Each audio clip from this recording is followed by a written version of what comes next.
Hello दोस्तों, कैसे आप सभी। मैं हूं आपका दोस्त प्रदीप एंड स्वागत करता हूं गिरी ट्यूटोरियल के इस प्लेटफॉर्म पे।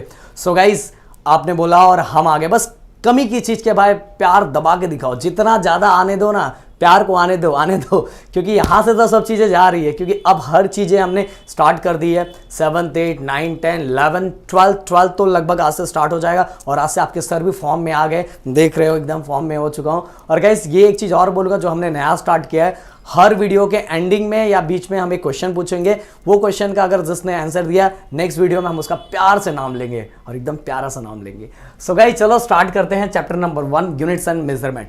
और आप सभी को पता है 11th में अगर आप आए हो तो सबसे पहले, नहीं इसके पहले भी था, बट इस बार सब चीजें सेपरेट हो गई। फिजिक्स अलग हो गया, केमिस्ट्री अलग हो गया, बायो अलग हो गया। तो चलो देखते हैं सबसे पहले फिजिक्स क्या होता है। क्या लगता है राहुल सर, ये जो लाइट ट्रैवल करके आ रही है इसके बारे में जो बताता है वो भी क्या है? फिजिक्स है। ओमकार सर, हाँ सर। जो ओमकार सर को मैंने चिल्लाया, ये जो जिसका कैलकुलेशन बताया कितनी तेजी से मैंने चिल्लाया, ये भी क्या है? फिजिक्स है। मेरी जो बाइक जोर जोर से भगाता हूं ना, और सामने वाला जब मुझे देखता है तो बाइक को देखता है, बाइक की स्पीड को देखता है, तो वो भी क्या होता है? फिजिक्स है। गाइस, ऐसी जितनी फिजिकल थ्योरीज है ये सभी कौन हमें एक्सप्लेन करता है? फिजिक्स से एक्सप्लेन करता है। तो इसीलिए physics is the branch of science that deal with the measurement of physical theories. किसके साथ डील करता है? फिजिकल थ्योरीज के साथ डील करता है। और इसी को हम क्या बोलते हैं दोस्तों? इसी को बोलते हैं हम फिजिक्स। क्या बोलते हैं? फिजिक्स। पी मतलब P for physics, P for Pradeep, and P for प्यार, एंड पी फॉर पछतावा भी मत बोल देना भाई, पछतावा नहीं होगा। अगर कनेक्शन प्रॉपर बनेगा ना तो प्यार बहुत ज्यादा हो जाएगा फिजिक्स का। तो सबसे पहले डेफिनेशन हमने बता दिया, physics is the branch of science that deal with the measurement of physical theories. Physical theories के साथ डील करता है। और ये किसका ब्रांच है? ये साइंस का ब्रांच है। ये सिंपल सी बात है, साइंस का ही ब्रांच होगा ना। देन इसके बाद हम चलते हैं यूनिट्स। यूनिट्स क्या होता है? It is use to measure the various types of physical quantities. Physical quantities को मेजर करने के लिए हम जिस चीज का यूज करते हैं उसी को हम यूनिट्स बोलते हैं। चलो एक एग्जांपल लेते हैं। मान लो हमारे ओमकार सर जवानी में पगला गए और वो दुकान पे पहुंच गए। दुकान पे पहुंच गए, नहीं ऐसा नहीं करते, दूसरे तरीके से करते हैं। ओमकार सर का हाँ पगला गए हैं, वो बोले कि सर मेरे को शादी करनी है। मतलब चलो ओमकार सर शादी करवा देते हैं, पर अब लड़की को कुछ तो खरीदना पड़ेगा ना। तो ओमकार सर पहुंच गए किधर पता है? ओमकार सर पहुंच गए मेरे नीचे एक आराधना ज्वेलर्स है, उसके पास पहुंच गए। वहां जाके पहुंचने के बाद, मैं किसी का प्रमोशन नहीं कर रहा हूँ प्रमोशन नहीं कर रहा, मैं तो इसे नाम ले लिया। तो आराधना ज्वेलर्स पे पहुंच गए और पहुंचने के बाद उन्होंने बोला ना कि मुझे बोल दिया 1 मीटर, 1 मीटर भी नहीं, चलो 1 लीटर गोल्ड दे दो। 1 लीटर गोल्ड दे दो, मुझे 1 लीटर का रिंग बनाना है। सामने वाला बोलेगा लगता है ओमकार सर ज्यादा एक्साइटेड है शादी के लिए, इसलिए 1 लीटर गोल्ड बोल रहे हैं। क्योंकि 1 लीटर गोल्ड गलत हो रहा है ना यार, गलत हो रहा है, गड़बड़ हो रहा है। या तो ग्राम में बोले, या तो ज्यादा ओमकार सर पावरफुल है तो केजी में बोल सकते हैं। तो यहाँ कहाँ सिस्टम गड़बड़ हो रहा है? तो ये जो लीटर उन्होंने बोल दिया वहां जाके ना, यही गड़बड़ हो गया। देखो गाइस, अगर मैं दुकान पे जाके अगर मुझे राइस लेना है तो मैं क्या यूज करूंगा? केजी यूज करूंगा ना, मैं लीटर यूज नहीं करूंगा। तो ये जो यूनिट्स होता है, ये यूनिट्स हमें बहुत सारी चीजें डिफाइन कर देता है। जैसे आप समझ सकते हो बहुत सारी चीजें गड़बड़ हो सकती है अगर हमने इनकरेक्ट यूनिट्स यूज कर लिया। इसीलिए जो यूनिट्स का यूज किया जाता है to measure the physical various types of physical quantity. Physical quantities को मेजर करने के लिए हम जिसका यूज करते हैं वही मेरा क्या होता है? यूनिट्स होता है। अब देखते हैं कितने टाइप, सिस्टम ऑफ यूनिट कितने टाइप्स के होते हैं, मतलब यूनिट्स के कितने टाइप्स होते हैं। तो सबसे पहले CGS, then MKS, then FPS, then SI. तो सबसे पहले हम बात करते हैं सीजीएस। सीजीएस क्या होता है? Centimetre, gram and second. Then MKS क्या होता है? एमकेएस क्या होता है? मीटर। एम मतलब मीटर, के मतलब किलोग्राम, एस मतलब second. Then FPS foot, pound and second.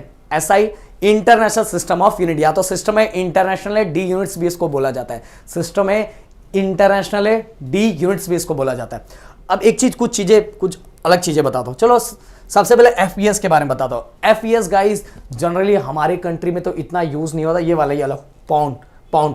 But अब कहीं कहीं यूज होने लगा है। जैसे कि अगर जो एक्सरसाइज करता होगा उसने देखा है कि जो जिम में जो डंबल्स होते हैं या जो प्लेट्स होते हैं उसमें पाउंड में लिखा हुआ होता है, पाउंड में।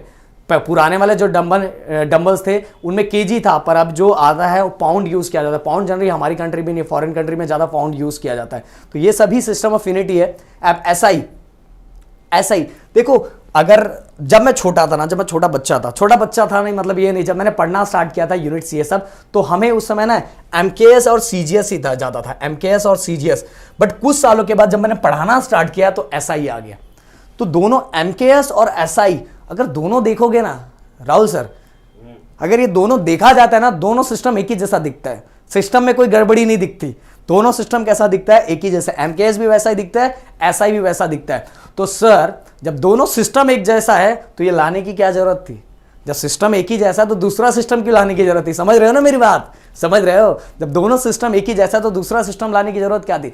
सिस्टम इसलिए लाया, मैं आपको बताना चाहूंगा कि बहुत सारी कंट्री में क्या हो रहा था, जैसे अगर हमारी कंट्री में एक सेम फिजिकल क्वांटिटी के लिए, जस्ट एग्जांपल ले रहा हूं, ज्यादा सीरियस मत होना, मान लो मेरे इधर लेंथ के लिए मीटर यूज होता होगा और चाइना में लेंथ के लिए केजी यूज होता होगा, जस्ट एग्जांपल बोल रहा हूं, लेंथ के लिए केजी यूज होता होगा।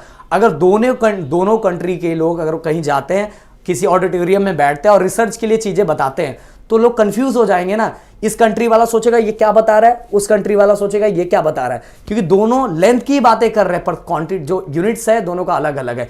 वहां यूज हो रहा है केजी, यहां यूज हो रहा है मीटर, तो गड़बड़ हो जाएगा ना। इसीलिए क्या किया गया, एक ऐसा यूनिट बनाया गया जो पूरे कंट्री में सेम ही, हर फिजिकल क्वांटिटी के लिए सेम यूज किया जाएगा। इसीलिए अब सबको क्या पढ़ाया जाता है ज्यादातर, सीजीएस एंड एसआई, क्योंकि एसआई अगर हमारे पढ़ने वाले दोस्त हो सकता है फॉरेन में, फ्यूचर में फॉरेन में चले जाएंगे, तो अगर उन्हें ऐसा ही पढ़ा है तो उनको वहां गड़बड़ी नहीं होगी ना। क्यों गड़बड़ी नहीं होगी? क्योंकि जो यहां सेम फिजिकल क्वांटिटी उन्होंने पढ़ा है वही सेम फिजिकल क्वांटिटी वहां भी यूज होगा। तो ऐसा ही आना बहुत ज्यादा जरूरी है, ऐसा ही आना, इसलिए एसआई और सीजीएस हमें पढ़ाया जाता है, इसलिए एसआई को लाया गया। ऐसा हम बोल सकते हैं SI is the updated version of MKS, ऐसा हम बोल सकते हैं, अपडेटेड है भाई। जैसे मोबाइल में अपडेट होता है कि नहीं, अपडेट होना बहुत जरूरी है। मैंने बोला देखो आज हमारे पास टाई भी है, हमारे पास बेस कोड भी है, कैसा दिख रहा हूं मैं, कमेंट में लिख के बताना, ये आपका क्वेश्चन है, क्वेश्चन ये नहीं, क्वेश्चन आगे देने वाला हूं। सो गाइस ये हो आगे हमारा हो गया सिस्टम ऑफ यूनिट। अब चलते आगे, फिजिकल क्वांटिटीज कितने टाइप के होते हैं। तो पहले फिजिकल क्वांटिटी क्या होता है, जो भी मेजरेबल क्वांटिटीज होते हैं उनको हम क्या बोलते हैं, फिजिकल क्वांटिटी बोलते हैं। क्या बोलते हैं? Physical quantity. तो there are two main type of physical quantity, first is the fundamental quantity and second हमारा है, आपको स्क्रीन पे दिखेगा, ये आजा, ये हमारा, अच्छा इसको ये पहले ये देख लेते हैं, फंडामेंटल क्वांटिटी एंड जो सेकंड है हमारा वो है डिराइव क्वांटिटी। क्या है? Derive quantity. अब फंडामेंटल क्वांटिटी क्या होती है? देखो भाई, जो किसी और पे डिपेंडेंट नहीं होता ना, उसी को यहां फंडामेंटल क्वांटिटी बोलते हैं। Those physical quantity which do not depend on any other physical quantities, जो भी फिजिकल क्वांटिटी किसी और पे डिपेंडेंट नहीं होती, भाई खुद अपना ही सब कुछ का है, अपना ही है, अपन ही किसी को देगा, अपन किसी से लेता नहीं है। तो ऐसी जो क्वांटिटी है ना, वो मेरा क्या होता है, fundamental quantity. Those physical quantity which do not depend on any other physical quantity, ऐसी क्वांटिटी को हम क्या बोलेंगे, क्या बोलेंगे ओमकार सर? Fundamental quantity. क्या बोलेंगे? Fundamental quantity. अच्छा वह दिख रहा हूं ना, फंडामेंटल क्वांटिटी। तो अब टोटल कितने फंडामेंटल क्वांटिटी में कितने होते हैं? तो टोटल 7 फंडामेंटल क्वांटिटीज है, length, mass, time, temperature, electric current, luminous intensity, amount of substance. अगर मैं लेंथ की बात करूं तो इसका एसआई यूनिट मीटर है, मास की बात करूं तो किलोग्राम है, टाइम की बात करूं तो सेकंड है, टेम्परेचर की बात करूं तो केल्विन है, इलेक्ट्रिक करंट की बात करूं तो एम्पियर, लुमिनस इंटेंसिटी की बात करूं तो कैंडल है, अमाउंट ऑफ सब्सटेंस की बात करूं तो मोल है। और ये सभी का सिंबल यहां दिया हुआ है। इसके अंदर 2 चीजें आपके लिए नहीं है, पर आगे आगे जैसे मैं बढ़ूंगा तो सब चीजें आपको बताते जाऊंगा। बट अभी ये जो फंडामेंटल क्वांटिटी, जो 7 फंडामेंटल क्वांटिटीज है, इसको याद कर लो। कितने फंडामेंटल क्वांटिटी? अरे बस 7 ही है भाई, 7 ही है, बस कितना है? 7 ही है, 7 ही याद रखो। लेंथ, मास, टाइम, ये तो 3 याद हो गया, लेंथ, मास, टाइम, एलएमटी याद हो गया। देन टेम्परेचर याद रखा है, electric current, luminous intensity and amount of substance, ये याद हो गया, काम खत्म। एक बार याद कर लेते हैं, एलएमटी मतलब लेंथ, मास, टाइम हो गया, इलेक्ट्रिक करंट याद हो गया, लुमिनस इंटेंसिटी याद हो गया, अमाउंट ऑफ सब्सटेंस याद हो गया, काम खत्म। Length, mass, time, temperature, electric current, luminous intensity, amount of substance याद हो गया। और सभी के सिंबल याद कर लो, ऐसा यूनिट याद कर लो। सही बात है कि सामने हमारे 2 नमूने बैठे हुए हैं, उनको देख देख के वो मस्त एकदम मजे में है, उन्हें देख देख के हम एक बार अट्रैक्ट हो जा रहे हैं। आप नहीं समझोगे मैं जो बोल रहा हूं। चलो आगे चलते हैं। इसके बाद गाइस अगर मैं बात करूं यहां, तो अब डिराइव क्वांटिटी, जैसे मैंने बताया कि फंडामेंटल क्वांटिटी किसी और पे डिपेंडेंट नहीं होती। अगर मैं बोलूं लेंथ का यूनिट क्या होता है, आप बोलोगे फटाक से मीटर। अगर मैं बोलूं मास का यूनिट क्या होता है, आप बोलोगे फटाक से केजी। अगर टाइम का पूछो तो आप फटाक से बोलोगे, टाइम का क्या बोलोगे, सेकंड। अगर मैं टेम्परेचर का पूछो तो फटाक से मुंह खोल के बोलोगे केल्विन। अगर मैं बोलूं लुमिनस इंटेंसिटी तो फटाक से बोलोगे कैंडला। अगर अमाउंट ऑफ सब्सटेंस बोलूं तो फटाक से बोलोगे मोल, फटाफट बोलोगे ना, भूलोगे नहीं। इलेक्ट्रिक करंट का बोलूंगा तो बोलोगे एम्पियर, भूलने वाले नहीं हो ना। फटाफट बोल दोगे क्योंकि इसका खुद का यूनिट है, खुद का यूनिट है। बट ये जो है ना, ये डिराइव क्वांटिटी, ये किसी और पे डिपेंडेंट है। जब तक उसका वीडियो अपलोड नहीं होता तब तक मेरे को जोश नहीं आता। तो ऐसा देख के जो दबा वीडियो अपलोड करता है ना, वो कौन सी क्वांटिटी हो गई है? डिराइव क्वांटिटी हो गई। तो those physical quantity which depend on any other physical quantities, जो किसी और पे डिपेंड है फॉर देयर मेजरमेंट, खुद के मेजरमेंट के लिए किसी और पे डिपेंडेंट है, ऐसी क्वांटिटी को क्या बोलते हैं हम? Derive quantity. The physical quantity. शादी नहीं करेगा तब तक वो शादी मैं नहीं करूंगा, जब तक वो शादी नहीं करेगा। दोस्त ऐसा मेरे को बोला। हाँ, राहुल सर को एक ने बोला था कि जब तक तू शादी नहीं करेगा, तू जिस दिन शादी करेगा उसका दूसरे दिन मैं शादी करूंगा। बट पता ही नहीं। तो ये डिराइव और हाँ, राहुल सर भी उस पर डिपेंडेंट है ना, राहुल सर उस पर डिपेंडेंट है। और मैं फंडामेंटल हूँ, मैं किसी के भरोसे नहीं बैठा था, मेरे को शादी करनी थी इसलिए मैंने कर दिया, मेरा फंडामेंटल है। और राहुल सर अभी डिराइव क्वांटिटी है, अपने बेचारे दोस्त के चक्कर में पड़े हुए। जब तक दोस्त शादी नहीं करेगा तब तक राहुल सर शादी नहीं करेंगे। उससे दोस्ती टूट गई है मेरी। प्रॉब्लम ये है इसलिए क्लियर नहीं हो पाया। तो राहुल सर डिराइव क्वांटिटी है। राहुल सर डिराइव क्वांटिटी क्यों है? क्योंकि ये किसी और पे डिपेंडेंट है खुद की शादी के लिए, और मैं किसी और पे डिपेंडेंट नहीं था खुद की शादी के लिए। मैं क्यों किसी पे डिपेंडेंट रहूं? तो इसलिए मैं फंडामेंटल था और राहुल क्या थे? Derive quantity. क्या बात, मस्त एग्जांपल दिया राहुल सर आपने। The physical quantity which depend on any other physical quantity for their measurement, इसको बोलेंगे डिराइव क्वांटिटी। किसी और पे डिपेंडेंट है खुद के मेजरमेंट के लिए, इसको बोलेंगे हम डिराइव क्वांटिटी। एग्जाम्पल लेना चाहूंगा इस, तो ले लेते हैं एग्जाम्पल सिंपल सा आपके लिए। अगर मैं वेलोसिटी बताऊं, वेलोसिटी बताओ ये कौन सी क्वांटिटी है, फंडामेंटल क्वांटिटी या डिराइव क्वांटिटी? एक सिंपल सी बात बताओ यार, 7 अगर आपको याद है, सातों के सातों याद है, उसको छोड़ के जितना बचता है वो क्या बचेगा? डिराइव क्वांटिटी ही बचेगा ना। मैं तो आंसर ही बता रहा हूँ, सब क्वेश्चन पूछना है आपसे मुझे। तो अब वेलोसिटी का अगर मैं यूनिट पूछता हूँ तो यूनिट क्या बोलोगे आप? मीटर पर सेकेंड। अब मीटर ये किसी और का था, ये किसी और पे डिपेंड है। सेकेंड किसी और का था। टाइम MKT हमने देखा था ना, मास, हमने मास देखा था, मीटर देखा था, मीटर देखा था, देन किलोग्राम देखा था, देन टाइम देखा था, किसी और का था ना। तो ये मीटर किसका था? लेंथ का था। ये सेकंड किसका था? टाइम का था। तो मतलब ये किसी और पे डिपेंडेंट है ना खुद के मेजरमेंट के लिए। तो वेलोसिटी कौन सी क्वांटिटी होगी? Derive quantity. एक्सेलरेशन की अगर मैं बात करूं, मीटर पर सेकेंड स्क्वायर, ये भी खुद के मेजरमेंट के लिए किसी और पे डिपेंडेंट है, क्योंकि मीटर एंड सेकेंड दोनों कौन सी क्वांटिटी है? किसी और की क्वांटिटी है ना, फंडामेंटल क्वांटिटी है। पर अगर मैं एक्सेलरेशन का बोलूं तो क्या यूनिट बोलते हैं? मीटर पर सेकंड स्क्वायर। तो एक्सेलरेशन भी किसी और पे डिपेंड है, तो ये भी कौन सी क्वांटिटी होगी? ये भी क्वांटिटी हो गई डिराइव क्वांटिटी। अगर मैं एक और ले लेता हूं, मोमेंटम, MV, M मतलब मास, kg किसी और का था ना, किसी और का था। वेलोसिटी मीटर पर सेकेंड। तो ये मोमेंटम भी कौन सी क्वांटिटी होगी? डिराइव क्वांटिटी, सॉरी, क्योंकि ये किसी और पे डिपेंडेंट है। अगर मैं मास का पूछूं तो आपने केजी बोला, केजी किसी कोई और था, कौन सा था? Fundamental quantity. वेलोसिटी मीटर पर सेकंड, तो ये किसी और की क्वांटिटी का यूज करके, किसी और के यूनिट का यूज करके अपना यूनिट बना रहा है। इसीलिए ये जो क्वांटिटी है, ये कौन सी क्वांटिटी है? ये डिराइव क्वांटिटी है। कौन सी क्वांटिटी है? Derive quantity. मेरे ख्याल से क्लियर हो गया। अब गाइस एक क्वेश्चन आपको छोड़ के जाता हूं और मुझे एक्सप्लेन करके देना। प्रेशर ये कौन सी क्वांटिटी है? प्रेशर ये कौन सी क्वांटिटी है और इसके साथ ही इसके लिए कौन सा यूनिट यूज किया जाएगा? सो गाइस सप्लीमेंट्री यूनिट्स के अंदर दो चीजें हम पढ़ने वाले हैं। पहला पढ़ने वाले प्लेन एंगल एंड दूसरा पढ़ने वाले solid angle. Plane angle and solid angle. सबसे पहले ये देख लेते हैं प्लेन एंगल होता क्या है। अब मैंने जो ये सर्कल ड्रॉ किया हुआ है, मान लो यहाँ जो मैंने सर्कल बना दिया, सर्कल बन गया। सर्कल मतलब आज ही बनाऊंगा, कल नहीं बनाऊंगा। तो सर्कल के अंदर गाइस अगर मैं इस तरह से ये सेंटर ले लेता हूं और तो ये वाला जो पार्ट है ना, ये हो गया आर्क लेंथ, जिसको डिनोट किया जाता है, इससे कर दिया मैंने।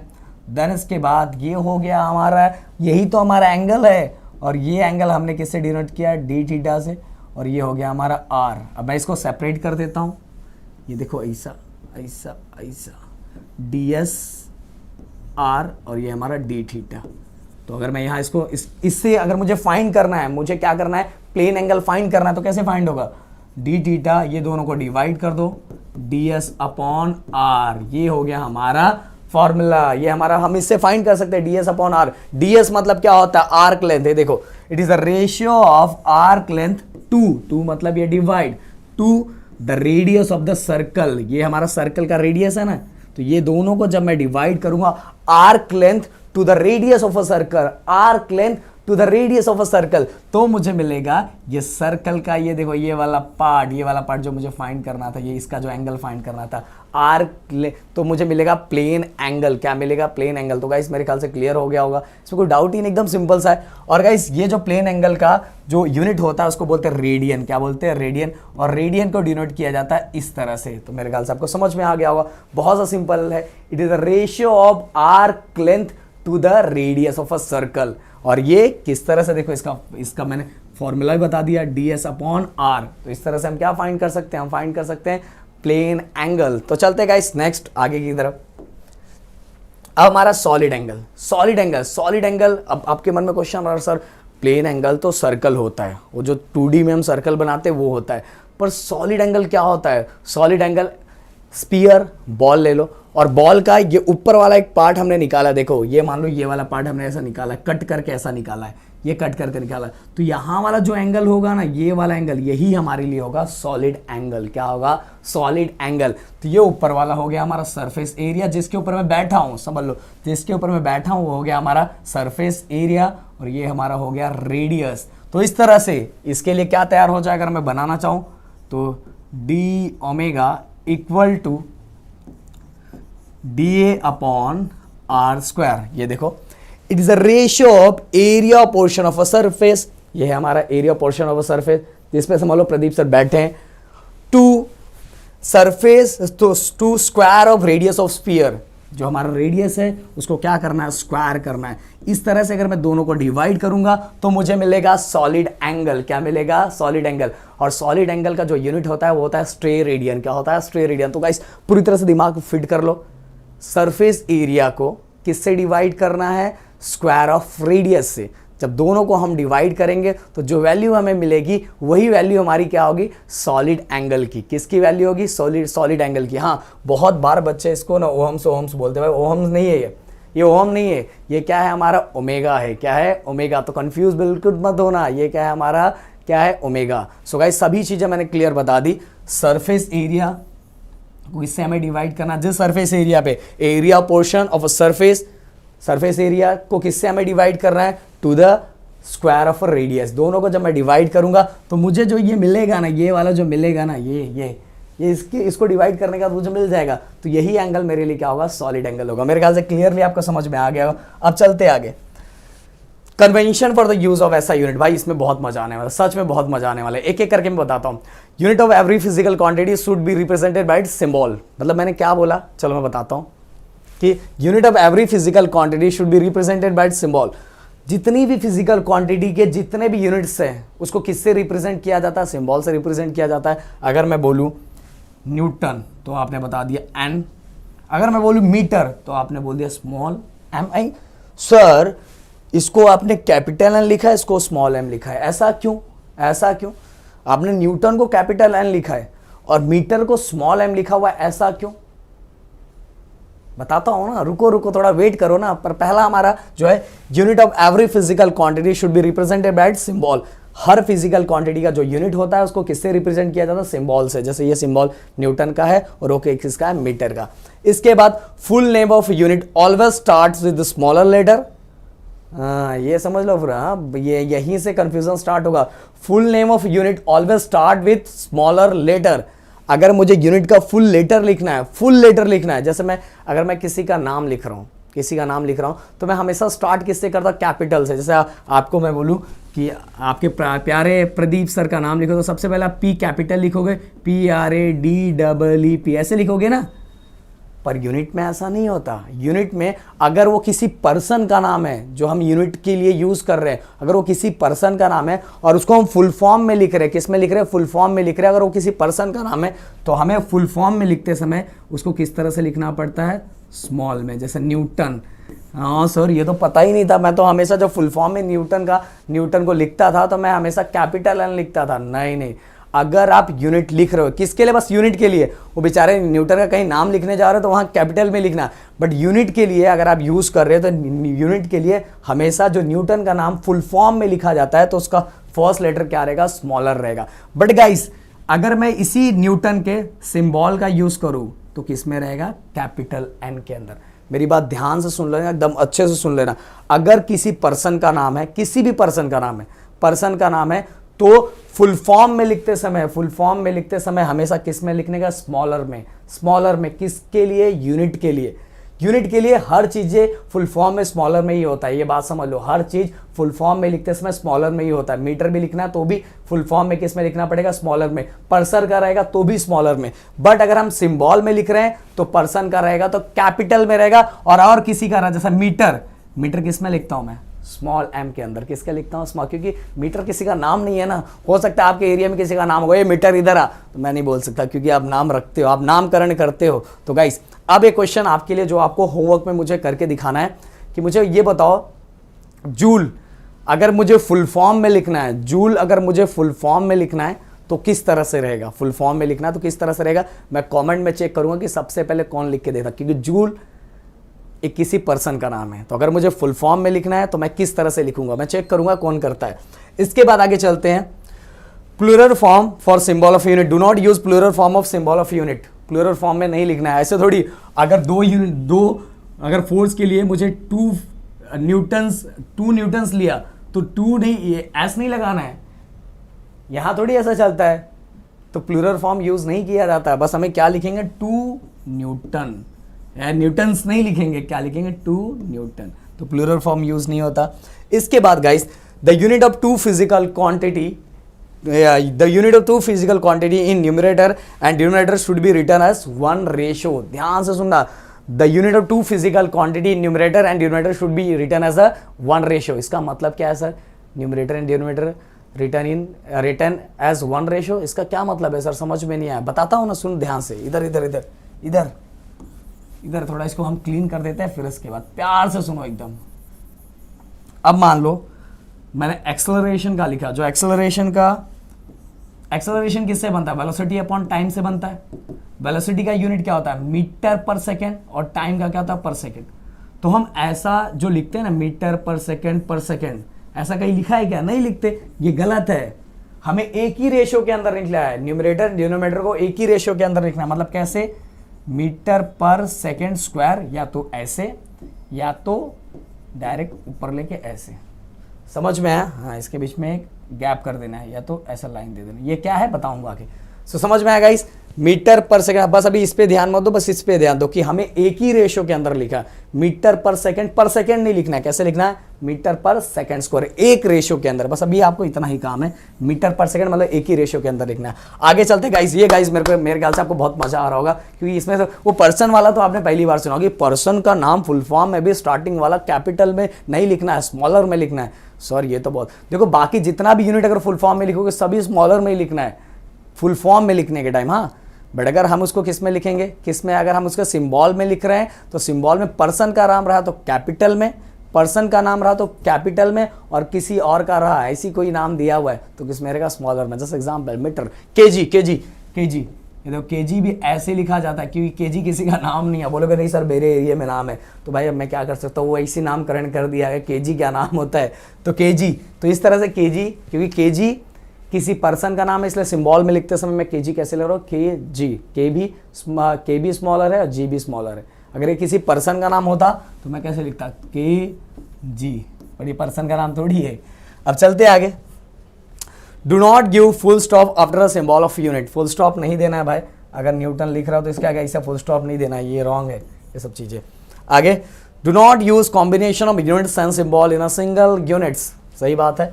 अगर मान लो मैं ऐसा लिख रहा हूँ न्यूटन, मैंने पर्सन का नाम है, इसलिए मैंने कैसा लिखा हुआ है, ध्यान से सुनना, पर्सन का नाम है इसलिए मैंने किस में लिखा हुआ है, स्मॉलर में लिखा हुआ है। तो मैंने एक ऊपर सिंबल, एक मैंने फुल फॉर्म में, मतलब कंप्लीट फुल फॉर्म में लिखा है यूनिट, और नीचे मैंने ऐसा लिख दिया मीटर, ऐसा, मतलब एक यूनिट में लिखा है, एक सिंबल में लिखा है, तो ये गलत मेथड है।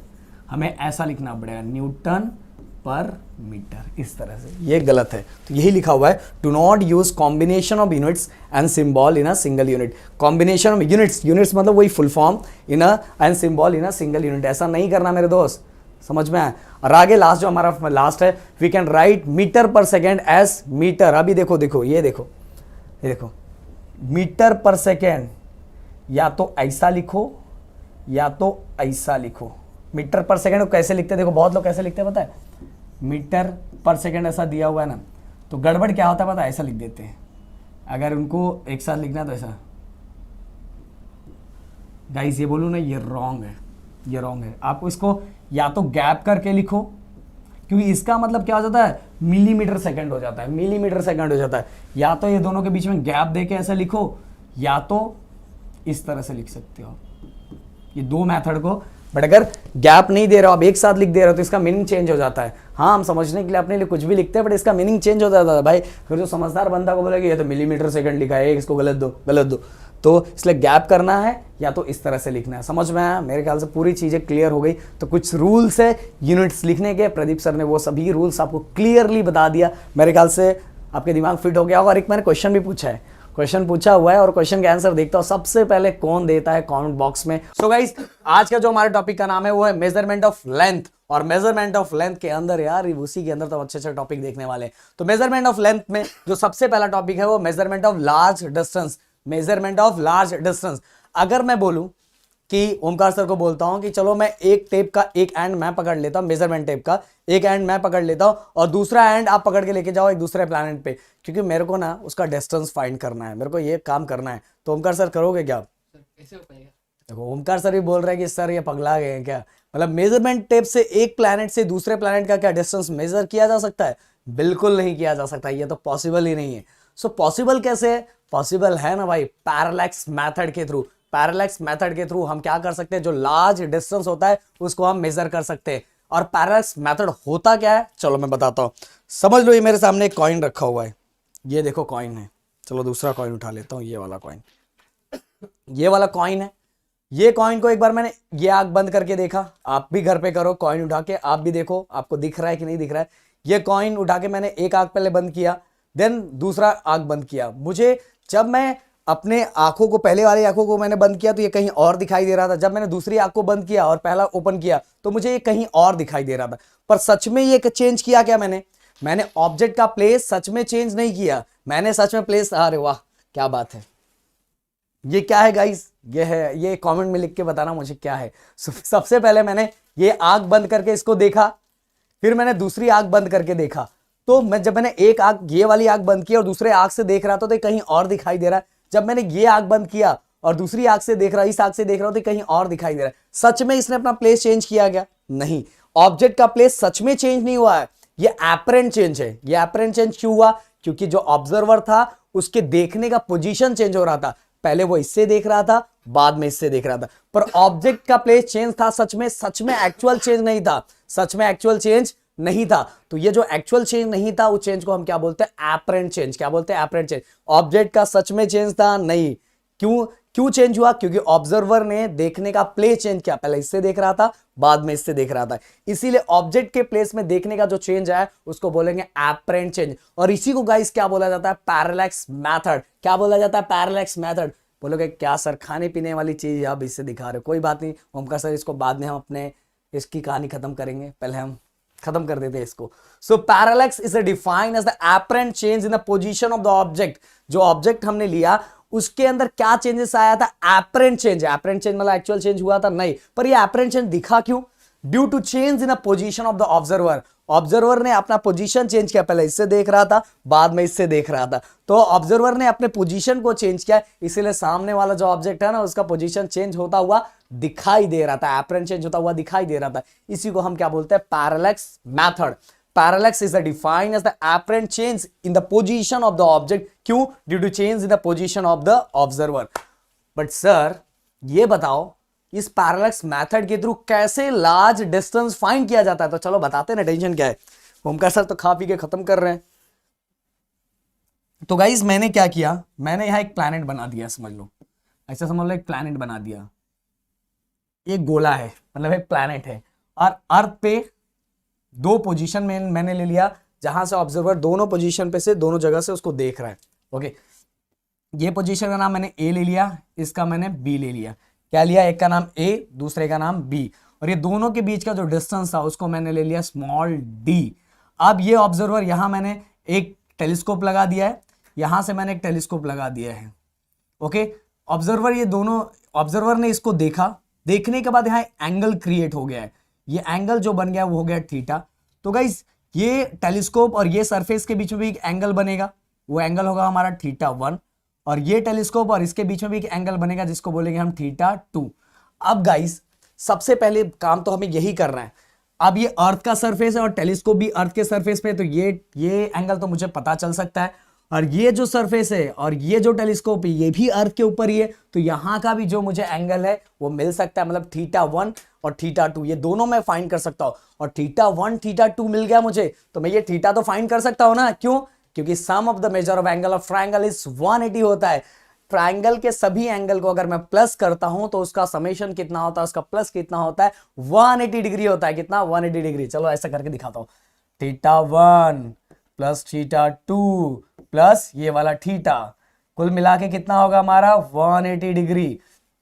तो अगर ये दोनों को मैं प्लस करता हूं, जो भी वैल्यू होगी दोनों को प्लस करूंगा और यहां लेके जाके 180 से माइनस करूंगा, तो मुझे ये थीटा की वैल्यू पूरी तरह से मिल जाएगी। जो भी थीटा की वैल्यू होगी वो मुझे मिल जाएगी। तो थीटा की वैल्यू गाइस हम ऐसे फाइंड कर सकते हैं, आराम से फाइंड कर सकते हैं। तो थीटा की वैल्यू मिल गई। बट सर थीटा की वैल्यू थोड़ी हमें फाइंड करनी है, हमें तो ये अर्थ के सरफेस से इसका डिस्टेंस फाइंड करना है। ये प्लैनेट का टोटल डिस्टेंस कितना है, और ये टोटल डिस्टेंस को हम लोग लेते हैं कैपिटल डी।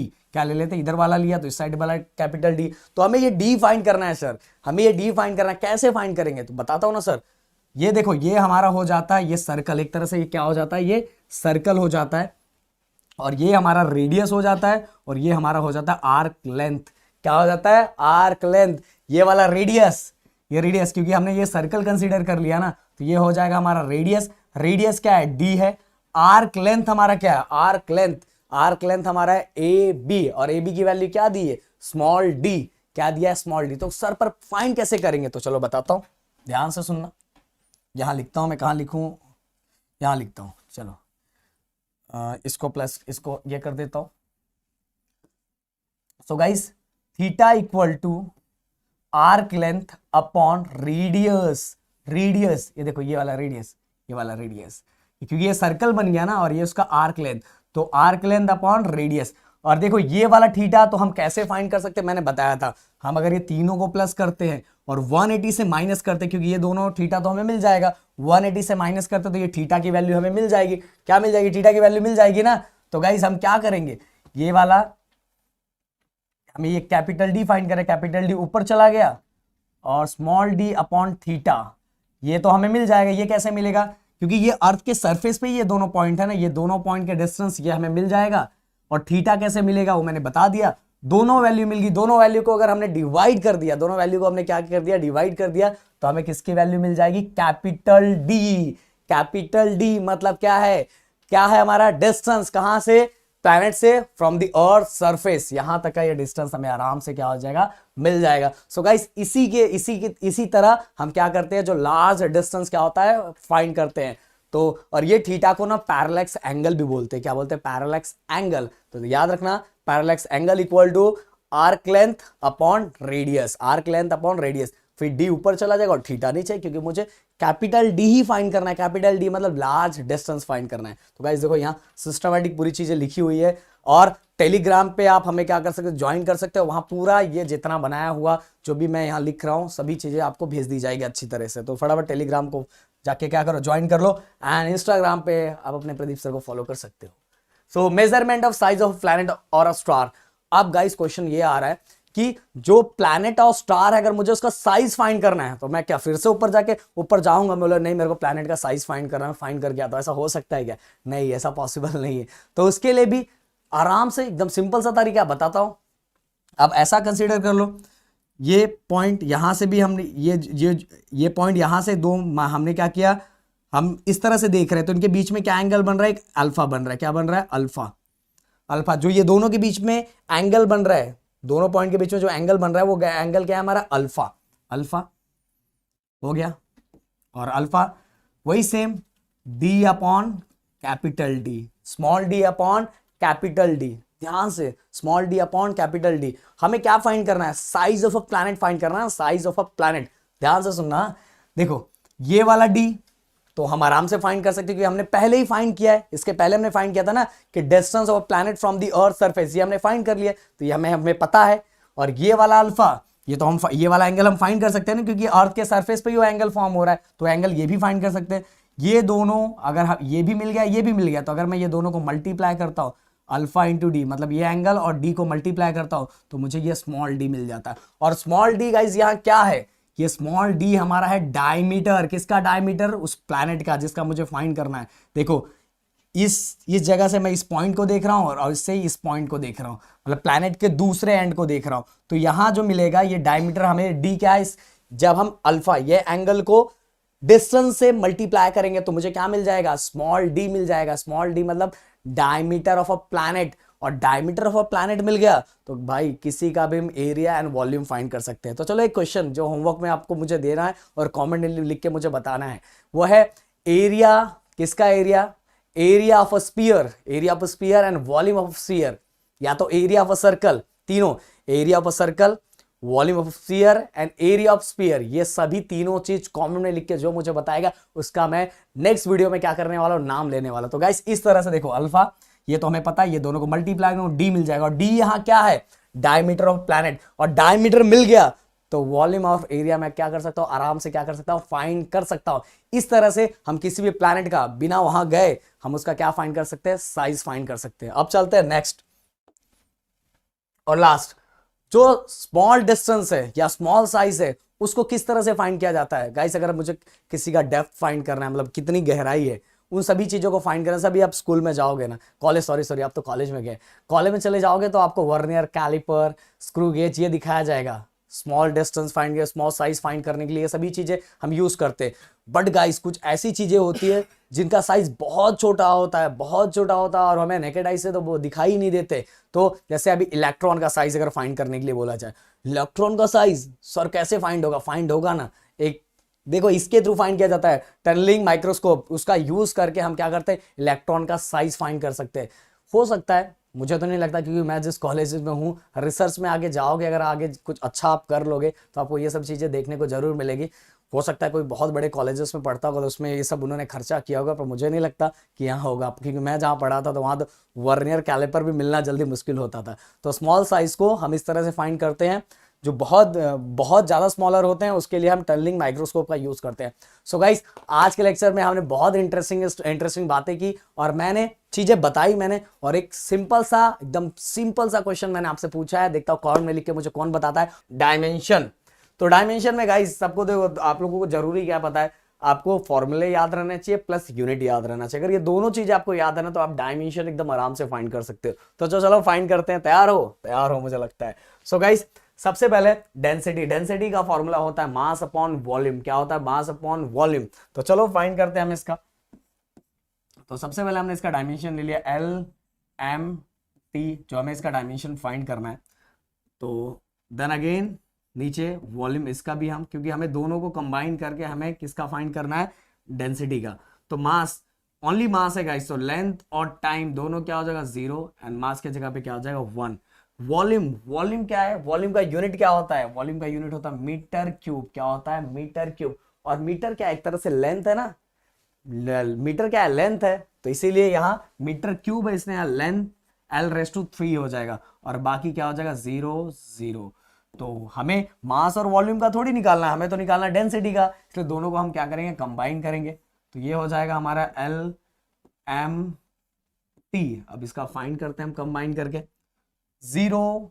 अब ये देखो याद रखना एक चीज, ये डिवाइड में, जब भी डिवाइड में होता है तो अगर बेस सेम है तो जो ये पावर होते हैं वो क्या होता है, माइनस हो जाते हैं। क्या होता है, माइनस। तो गाइस अगर 0 -3 करता हूं तो 0 -3 कितना हो जाएगा हमारा, ओनली -3।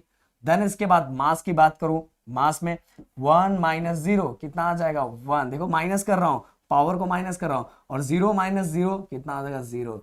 तो गाइस डेंसिटी का डायमेंशन क्या, L3 M1 एंड T0। मेरे ख्याल से आपको क्लियरली डेंसिटी का समझ में आ गया होगा। अब बढ़ते गाइस आगे, नेक्स्ट हमारा अगला एक्सेलरेशन। एक्सेलरेशन को देखो, आपको यूनिट अगर याद है ना, मीटर पर सेकंड स्क्वायर, तो इसी को देख के आप डायरेक्ट ही फाइंड कर सकते हैं, कोई टेंशन नहीं। कैसे पता है, देखो अब ये आपको सेपरेट फाइंड करने की जरूरत भी नहीं कि वेलोसिटी का अलग फाइंड करो देन टाइम का अलग फाइंड करो, दोनों को कंबाइन करो, ऐसे करने की जरूरत ही नहीं है, डायरेक्ट आप ऐसे कर लो। चलो एक्सेलरेशन क्या है ना, इसके लिए लिखो एल एम टी, क्योंकि आपको डायमेंशन फाइंड करना है। अब एक्सेलरेशन का यूनिट क्या होता है, मीटर पर सेकेंड स्क्वायर। मीटर मतलब लेंथ तो दिया हुआ है, और पर सेकेंड मतलब डिवाइड में दिया हुआ है। जो टाइम है, सेकेंड किसका यूनिट है, टाइम का, पर वो डिवाइड में दिया हुआ है ना, इसलिए हो जाएगा -2। तो गाइस एक्सेलरेशन का जो डायमेंशन हो गया वो क्या हो गया, L⁻⁴ m⁻�0 and T⁻⁻², T⁻⁻²। Guys मेरे ख्याल से क्लियरली एक्सेलरेशन का भी आपको समझ में आ गया होगा। तो चलो बढ़ते हैं नेक्स्ट, अगला है हमारा मोमेंटम। मोमेंटम का जो फॉर्मूला होता है वो होता है P = mv, it is a product of mass and velocity. तो चलो फाइंड करते हैं, P = mv। सो गाइस दोनों का सेपरेट सेपरेट मैं लिख लेता हूं पहले, L M T। मास का मैंने लिख दिया, वैसे तो पता चल रहा है मास का, बाकी ये L और T 0 हो जाएगा, मास m⁻⁴ हो जाएगा, बट फिर भी एंड वेलोसिटी का फिर से L M T, दोनों को कंबाइन करके हम किसका फाइंड करेंगे, मोमेंटम का। किसका फाइंड करने वाला, मोमेंटम का। सो m मतलब मास दिया हुआ है, ये बाकी क्या हो जाएगा, 0 हो जाएगा, और यहाँ क्या हो जाएगा 1। वेलोसिटी, वेलोसिटी का यूनिट क्या होता है, मीटर पर सेकेंड। मीटर पर सेकेंड, मीटर मतलब लेंथ, और ये पर सेकेंड दिया हुआ, डिवाइड में दिया, इसलिए -1, और ये मास तो यहाँ है ही नहीं, तो 0 हो जाएगा। बहुत लोग ये मास कंफ्यूज हो जाते हैं, पर ये मीटर है, मीटर मतलब लेंथ, तो L⁻⁴ हो गया, एंड पर सेकेंड दिया हुआ इसलिए T⁻⁻², और m⁻⁴ हो जाएगा। अब दोनों को मैं कंबाइन करूंगा, L M T, दोनों को चलो कंबाइन करते हैं। 0 - 1, 0 सॉरी है यार, ये तो मल्टीप्लाई हो रहा है ना, क्या हो रहा है, मल्टीप्लाई हो रहा है। तो मल्टीप्लाई में क्या होता है, प्लस होता है। जब भी बेस सेम है, बेस क्या है, सेम है, ध्यान से सुनना, अगर बेस सेम है तो पावर क्या होता है, प्लस, किसके अंदर, पर मल्टीप्लीकेशन में, तो ये मल्टीप्लाई है, इसलिए दोनों क्या आ जाएगा, प्लस। तो 0 + 1 कितना हो जाएगा, 1। देन 1 + 0, 1 + 0 कितना हो जाएगा, 1। देन 0 प्लस -1 प्लस होगा, दोनों जो पावर है, तो 0 प्लस -1, तो प्लस माइनस माइनस, तो हमारा आंसर हो जाएगा -1। तो गाइस मोमेंटम का क्या हो जाएगा, L⁻⁴ m⁻⁴ T⁻⁻1, तो ये मोमेंटम का भी हमें मिल गया। अब बढ़ते हैं नेक्स्ट गाइस, अगला है हमारा फोर्स। फोर्स है mass into acceleration, mass into acceleration, बहुत सिंपल सा है, फिर से मैं यहां लिख देता हूं, फोर्स = मास इंटू एक्सेलरेशन। तो मास फिर से हम LMT लिखा, और एक्सेलरेशन का भी LMT हमने लिख दिया। देन मास बाकी क्वांटिटी 0 हो जाएगी, और ये हमारा जाएगा 1। देन एक्सेलरेशन का बताया था ना मैंने, मीटर पर सेकेंड स्क्वायर, ये इसका यूनिट होगा मीटर तो 1 है, तो L⁻⁴ दे देगा, और पर सेकेंड दिया हुआ है, पर सेकेंड स्क्वायर दिया हुआ है, इसलिए T⁻⁻², और ये क्या हो जाएगा, 0 हो जाएगा। अब दोनों को क्या करूंगा, क्योंकि मुझे फोर्स का फाइंड करना है ना, तो दोनों को मैं क्या एक साथ करूंगा, कंबाइन कर लूंगा। तो चलो कंबाइन करते हैं, तो लिख देता हूं फिर LMT, दोनों को कंबाइन करते हैं। देखो 0, क्योंकि मल्टीप्लाई हो रहा है ना, क्या हो रहा है, मल्टीप्लाई, इंडाइसेस का रूल है, अगर मल्टीप्लाई होगा तो दोनों चीजें क्या होती, प्लस। तो 0 + 1 कितना हो जाएगा, 1। 1 + 0 1, देन 0 प्लस -2, तो plus minus minus, plus minus minus, तो गाइस ये हो जाएगा T⁻⁻²। तो गाइस इस तरह से फोर्स का आ गया L⁻⁴ m⁻⁴ T⁻⁻², L⁻⁴ m⁻⁴ T⁻⁻²। Guys ये फोर्स वाला याद कर लो, अभी के अभी याद कर लो, L⁻⁴ m⁻⁴ T⁻⁻²। इससे क्या होगा पता, आगे फायदा होने वाला है, अगर फोर्स आपको याद हो गया तो। फोर्स याद कर लेने का यार, फोर्स एंड वर्क डन, ये दोनों बहुत इंपॉर्टेंट एग्जाम में आता है। देखो आ ही गया, तो हम अब देखो, अगर एग्जाम में आता है वर्क का, तो वर्क में फोर्स इंटू डिस्प्लेसमेंट, तो फोर्स का आपको फिर से फाइंड करना पड़ेगा, जैसे मैंने पीछे फाइंड किया था, मैं फिर से नहीं फाइंड करूंगा, मैं डायरेक्ट उसकी वैल्यू लिख दूंगा, पर यहां आपको फोर्स का फाइंड करके देना पड़ेगा। और डिस्प्लेसमेंट के साथ क्या करना पड़ेगा, डिस्प्लेसमेंट में क्या, डिस्प्लेसमेंट मतलब लेंथ, डिस्प्लेसमेंट मतलब क्या होता है, लेंथ, तो L⁻⁴ रहेगा, और m और t दोनों क्वांटिटी क्या हो जाएगी, 0 हो जाएगी। समझ में आ रहा है कि नहीं, फोर्स ऑलरेडी हमने फाइंड किया, तो फोर्स की जो वैल्यू थी वो क्या थी, L⁻⁴ m⁻⁴ T⁻⁻², यही थी ना। फोर्स की वैल्यू क्या थी, L⁻⁴ m⁻⁴ T⁻⁻²। अब डिस्प्लेसमेंट भी LMT हम लिख देते हैं, डिस्प्लेसमेंट डिस्प्लेसमेंट मतलब गाइस एक तरह का लेंथ हो गया, डिस्प्लेसमेंट मतलब एक तरह का लेंथ, तो ये हो जाएगा 1, बाकी इसके अंदर की ये दोनों क्वांटिटी क्या हो जाएगी, 0 हो जाएगी। क्लियर। अब दोनों को हम कंबाइन करेंगे क्योंकि मुझे फाइंड करना work done.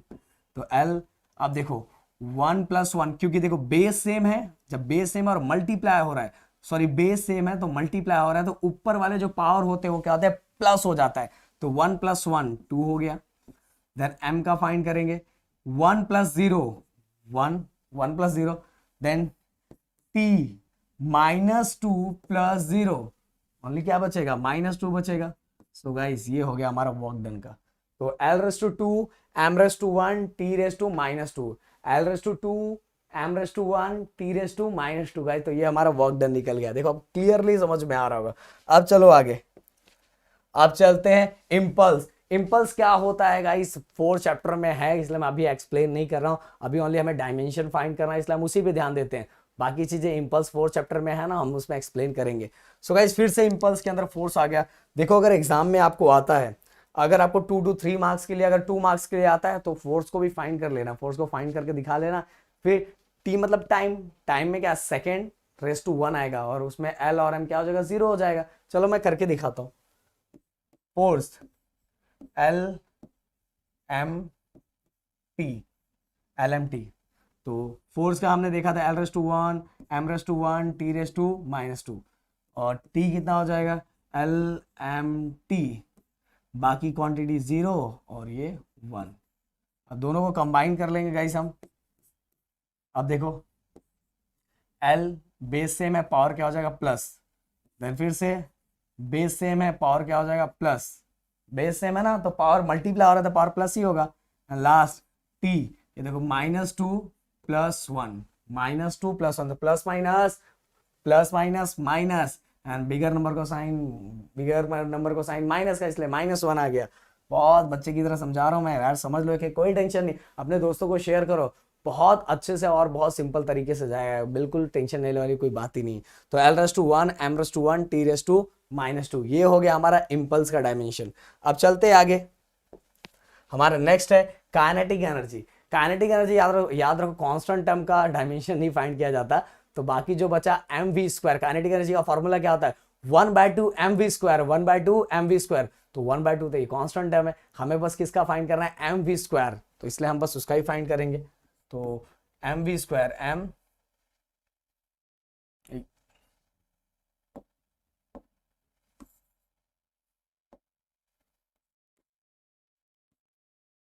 L M T, same इसके लिए भी लिख देते हैं एल एम टी।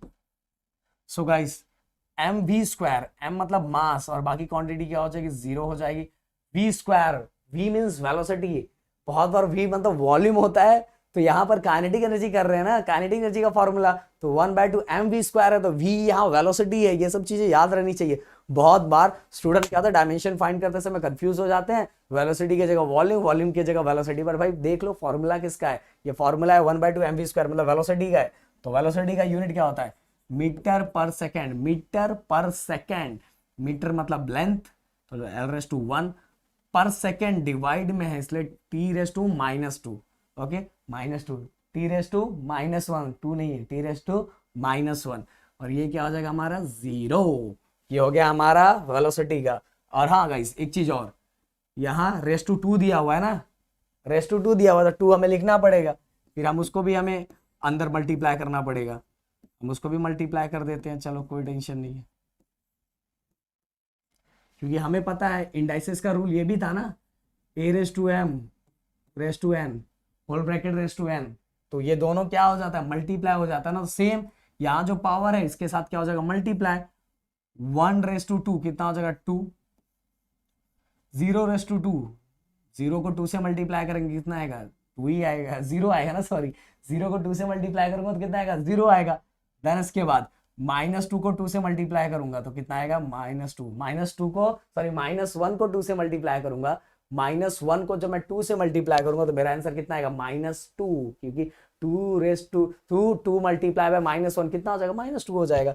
अब सिंपली दोनों को मैं कंबाइन करता हूं, ध्यान से, एल एम टी, अब जब भी मल्टीप्लाई होता है, मैंने बताया जब भी मल्टीप्लाई होता है जो पावर होते हैं वो क्या होते हैं, प्लस हो जाता है। तो 0 + 2 कितना हो जाएगा, only 2। 1 1 + 0 1, then 0 plus -2 plus minus minus, तो ये हो गया हमारा -2। तो ये हो गया गाइस काइनेटिक एनर्जी का। तो काइनेटिक एनर्जी का डायमेंशन क्या है, L2 m1 t-2 L2 m1 t-2। Okay, clear कर, समझ में आया।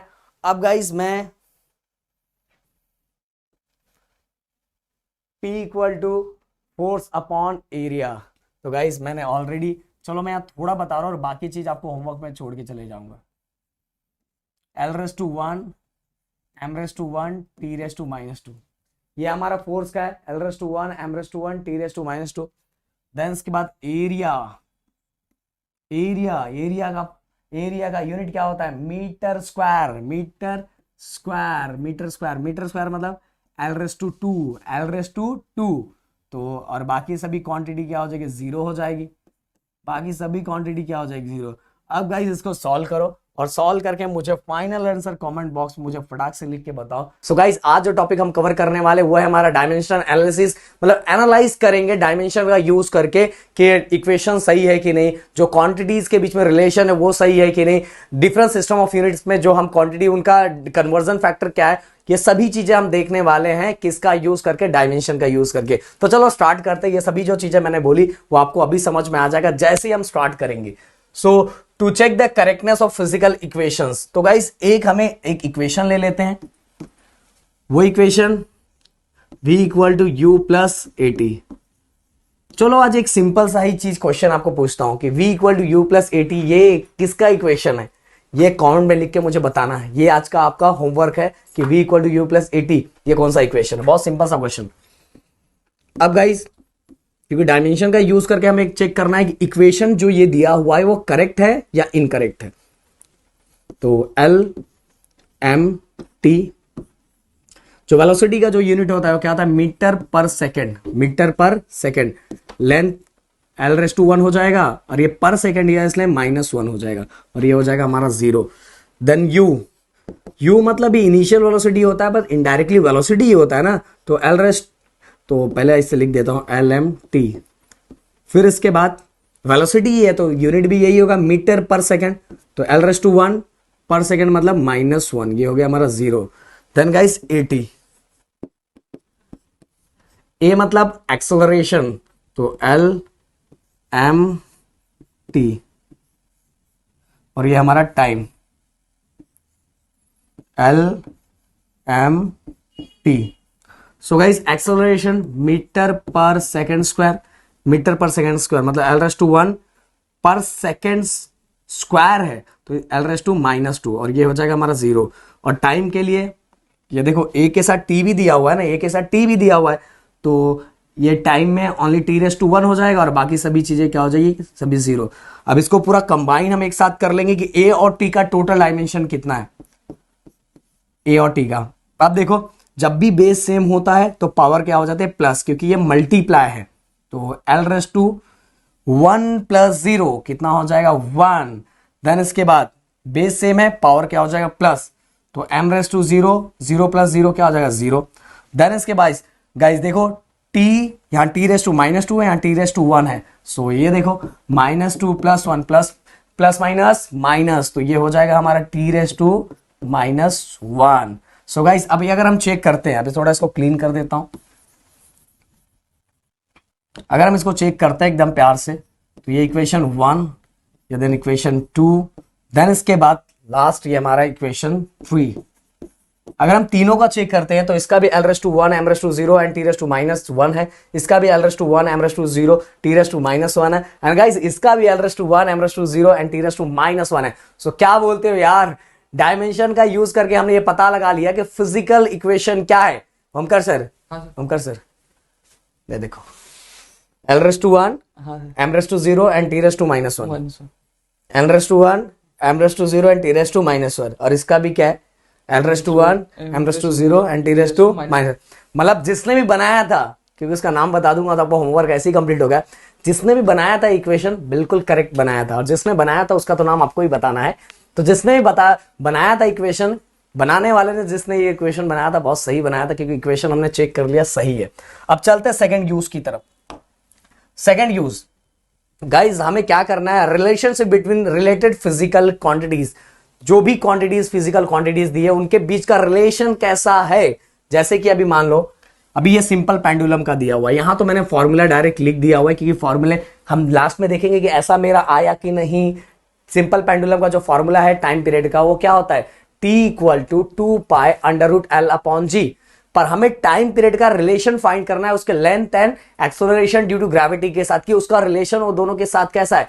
यहां देख के तो समझ में आ रहा है क्या है, बट आगे हम पता लगाएंगे कि सिंपल पेंडुलम का जो टाइम पीरियड है उसका रिलेशन लेंथ के साथ, लेंथ ऑफ अ स्ट्रिंग के साथ and acceleration due to gravity के साथ कैसा है, ये हम चेक करेंगे इसके थ्रू, और इसी के थ्रू ये फॉर्मूला बना हुआ है गाइस। चलो तो सबसे पहले time period of simple pendulum proportional to length, length कौन सा, length of a string and acceleration due to gravity. So guys अगर इसके पावर में अगर प्लस में आ जाता है तो ये ऊपर चला जाएगा, अगर माइनस में आ जाता तो नीचे चला जाएगा, और ये अगर एक ऊपर है और ये वाला रिलेशन नीचे, एक ऊपर है और एक नीचे, तो दोनों के बीच का जो रिलेशन होगा वो इनवर्स रिलेशन हो जाएगा। इनवर्स रिलेशन मतलब एक इंक्रीज होगा तो दूसरा क्या होगा, डिक्रीज होगा। इनकेस जी अगर माइनस में चला जाता है, जी कहां चला जाए, वैल्यू उसकी माइनस में, अगर टी ऊपर रहता है तो टी ऊपर है और जी माइनस के कारण नीचे चला गया, तो ये भी इनवर्स रिलेशन है। कहने का मतलब जी जब इंक्रीज होगा तो टी क्या होगा, डिक्रीज होगा। बट गाइस ये हम ऐसे नहीं पता, समझ लो हमें ये फॉर्मूला पता ही नहीं है, ये देख के तो हमें पता चल रहा है कि इसमें किसमें इनवर्स रिलेशन है, किसमें डायरेक्टली रिलेशन है, बट हमें ऐसा समझ लो हमें फॉर्मूला पता ही नहीं है, तो हम डायमेंशन का यूज करके इस रिलेशन को फाइंड करेंगे। इसलिए यहां मैं लिख देता हूं ए और इसको लिख देता हूं बी। इसकी L/A क्या वैल्यू है मुझे नहीं पता, G क्या वैल्यू है मुझे पता नहीं है, तो इसीलिए मैंने लिखा T proportional to L/A G/B। अब क्या करूंगा इस सिंपल से एकदम ध्यान दो, अब हम T हमने लिखा, जैसे हम प्रोपोर्शनल का साइन हटाएंगे तो यहाँ एक कांस्टेंट हमने क्या ले लिया K। समझ लो हमें कांस्टेंट की वैल्यू नहीं पता है, वो तो हम क्या करते हैं प्रैक्टिकली वो सब निकालते हैं कि सिंपल पेंडुलम में ये कांस्टेंट की वैल्यू क्या है, तो कांस्टेंट की वैल्यू हमें पता चल गई है, कांस्टेंट की वैल्यू क्या थी 2π। बट हमें ये नहीं पता कि L/A क्या है, डायरेक्टली प्रोपोर्शनल की इनवर्सली प्रोपोर्शनल, G/B क्या है, डायरेक्टली प्रोपोर्शनल इनवर्सली प्रोपोर्शनल, मुझे बिल्कुल पता नहीं है। तो L/A एंड G/B। अब मैं सबके डायमेंशन करूंगा, डायमेंशन फाइंड करूंगा, तो LMT। सो भाई इसमें बाकी जो क्या हो जाएगा, बाकी सभी कंडीशन 0 हो जाएगा और T क्या हो जाएगा 1 हो जाएगा, क्योंकि T टाइम पीरियड दिया हुआ है। अब ये कांस्टेंट टर्म है, वैसे लिखो या मत लिखो ऐसे ही रखो, अपना तो काम अपने को रिलेशन L और G का देखना है। तो LMT, L का मैंने लिखा है, L मतलब लेंथ, तो लेंथ ये 1 हो जाएगा, और L/A दिया हुआ है ना, तो यहां मैंने क्या लिख दिया, A लिख दिया। तो लेंथ में एक ही लेंथ दिया हुआ है इसलिए L/1, बाकी सभी क्या हो जाएगा 0 0। इसके बाद गाइस G का जो यूनिट है वो क्या होता है, मीटर पर सेकेंड स्क्वायर, मीटर पर सेकेंड स्क्वायर। सबसे पहले फिर से इसका LMT लिख लेता हूं, और हमने जो रेस्ट में लिया हुआ B लिख लेता हूं। अब यहां ध्यान दो, G मतलब B होता है acceleration due to gravity, means acceleration का यूनिट होता है मीटर पर सेकेंड स्क्वायर। मीटर मतलब L/1, पर सेकेंड स्क्वायर मतलब -2। अब इसको थोड़ा हम छोटा कर दे जिससे आपको और अच्छे समझ में आए पूरे एक ही बार में। ओके सो गाइस अब यहां तक मैंने कर दिया, अब ध्यान दो थोड़ा इसको अच्छे से और करते हैं। L/0, M/0, T/1, अब K तो कांस्टेंट टर्म है। अब देखो इंडाइसिस का एक रूल था, A/M है R/M है, ये दोनों क्या हो जाता है, मल्टीप्लाई हो जाते हैं, M और N दोनों क्या हो जाता है, मल्टीप्लाई। उसी तरह देखो L/1 है और R/A है, तो ये दोनों क्या हो जाएगा, मल्टीप्लाई। तो ये हो जाएगा 1 को A के साथ मल्टीप्लाई करेंगे तो क्या हो जाएगा 1 × A हो जाएगा। 0 को इसके साथ मल्टीप्लाई करूंगा तो 0 ही रहेगा, और T को इसके साथ मल्टीप्लाई करूंगा तो 0 ही रहेगा। सही बात है। देन इसके बाद आगे चलते हैं, अब B को भी इसके साथ मल्टीप्लाई करना पड़ेगा, 1 × B क्या हो जाएगा, B हो जाएगा, और यहां तो 0 ही है, तो 0 को इसके साथ मल्टीप्लाई करूंगा तो 0 हो जाएगा।